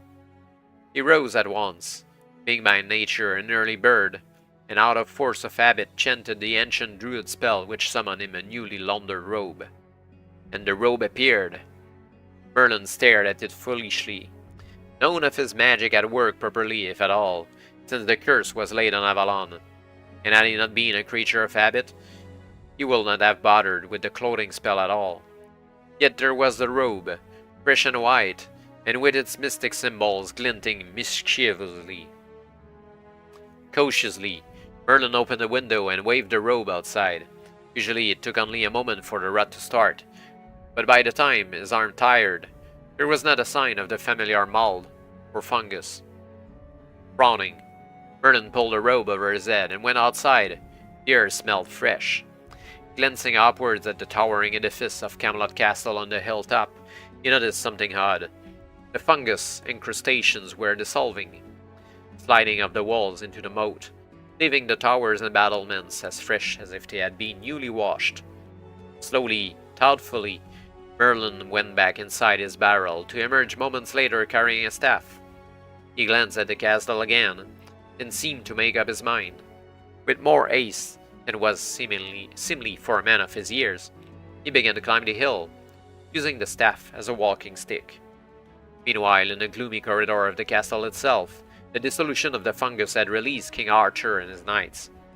They watched the clock disappear with expressions of profound astonishment, but since they were pragmatists to a man, and to a woman since Guinevere was there as well, they wasted no time looking for an explanation, but ran up the steps, weapons at the ready, in order to face whatever perils the changed situation might bring.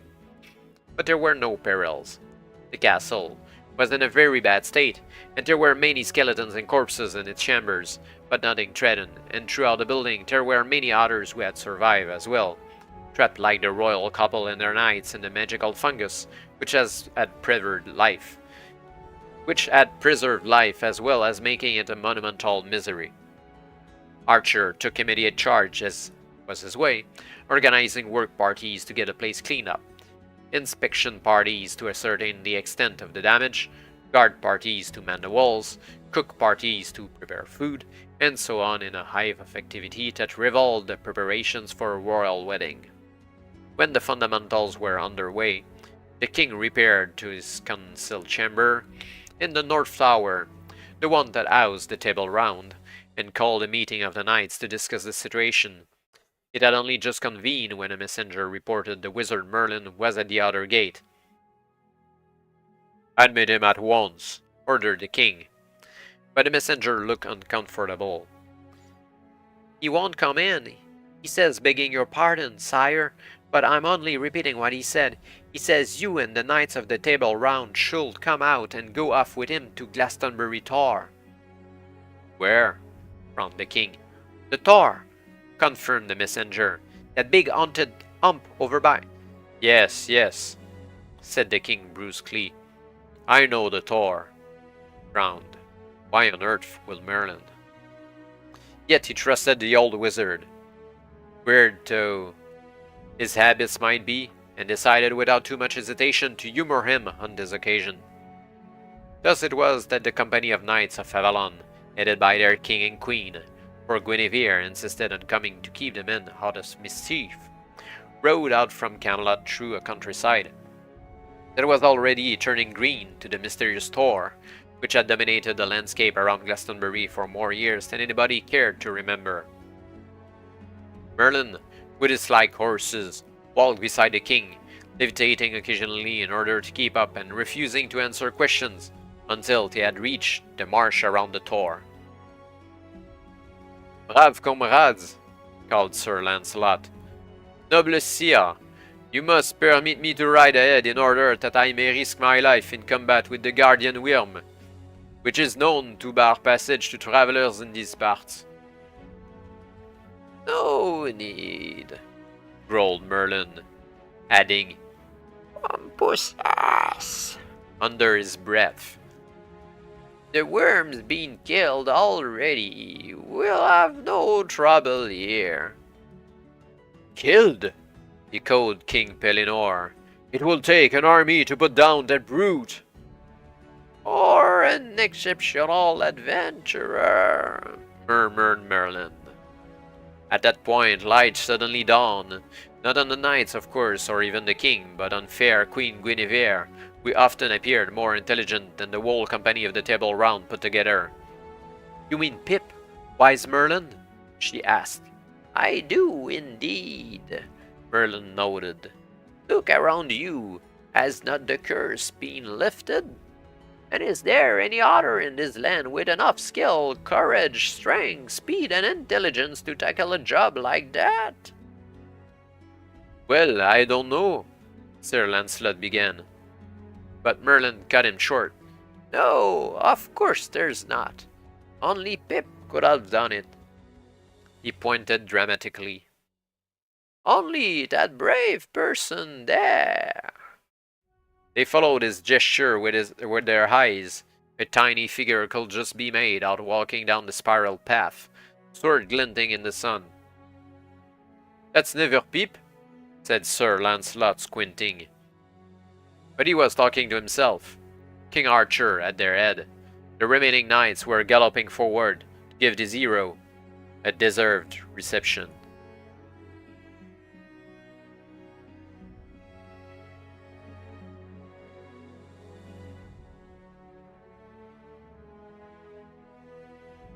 There it was, book 6 of the GrailQuest series, The Realm of Chaos. So we'll continue this next week. Only 2 books remains. And let's hope that Amazon gets the new Magna Chi books and the refill of book 7. The infamous book 7. Castle Dead still missing in paperback edition. So see you next week for book 7. Not of Lone Wolf sadly, but of GrailQuest, called Tomb of Nightmares. Same time, same channel.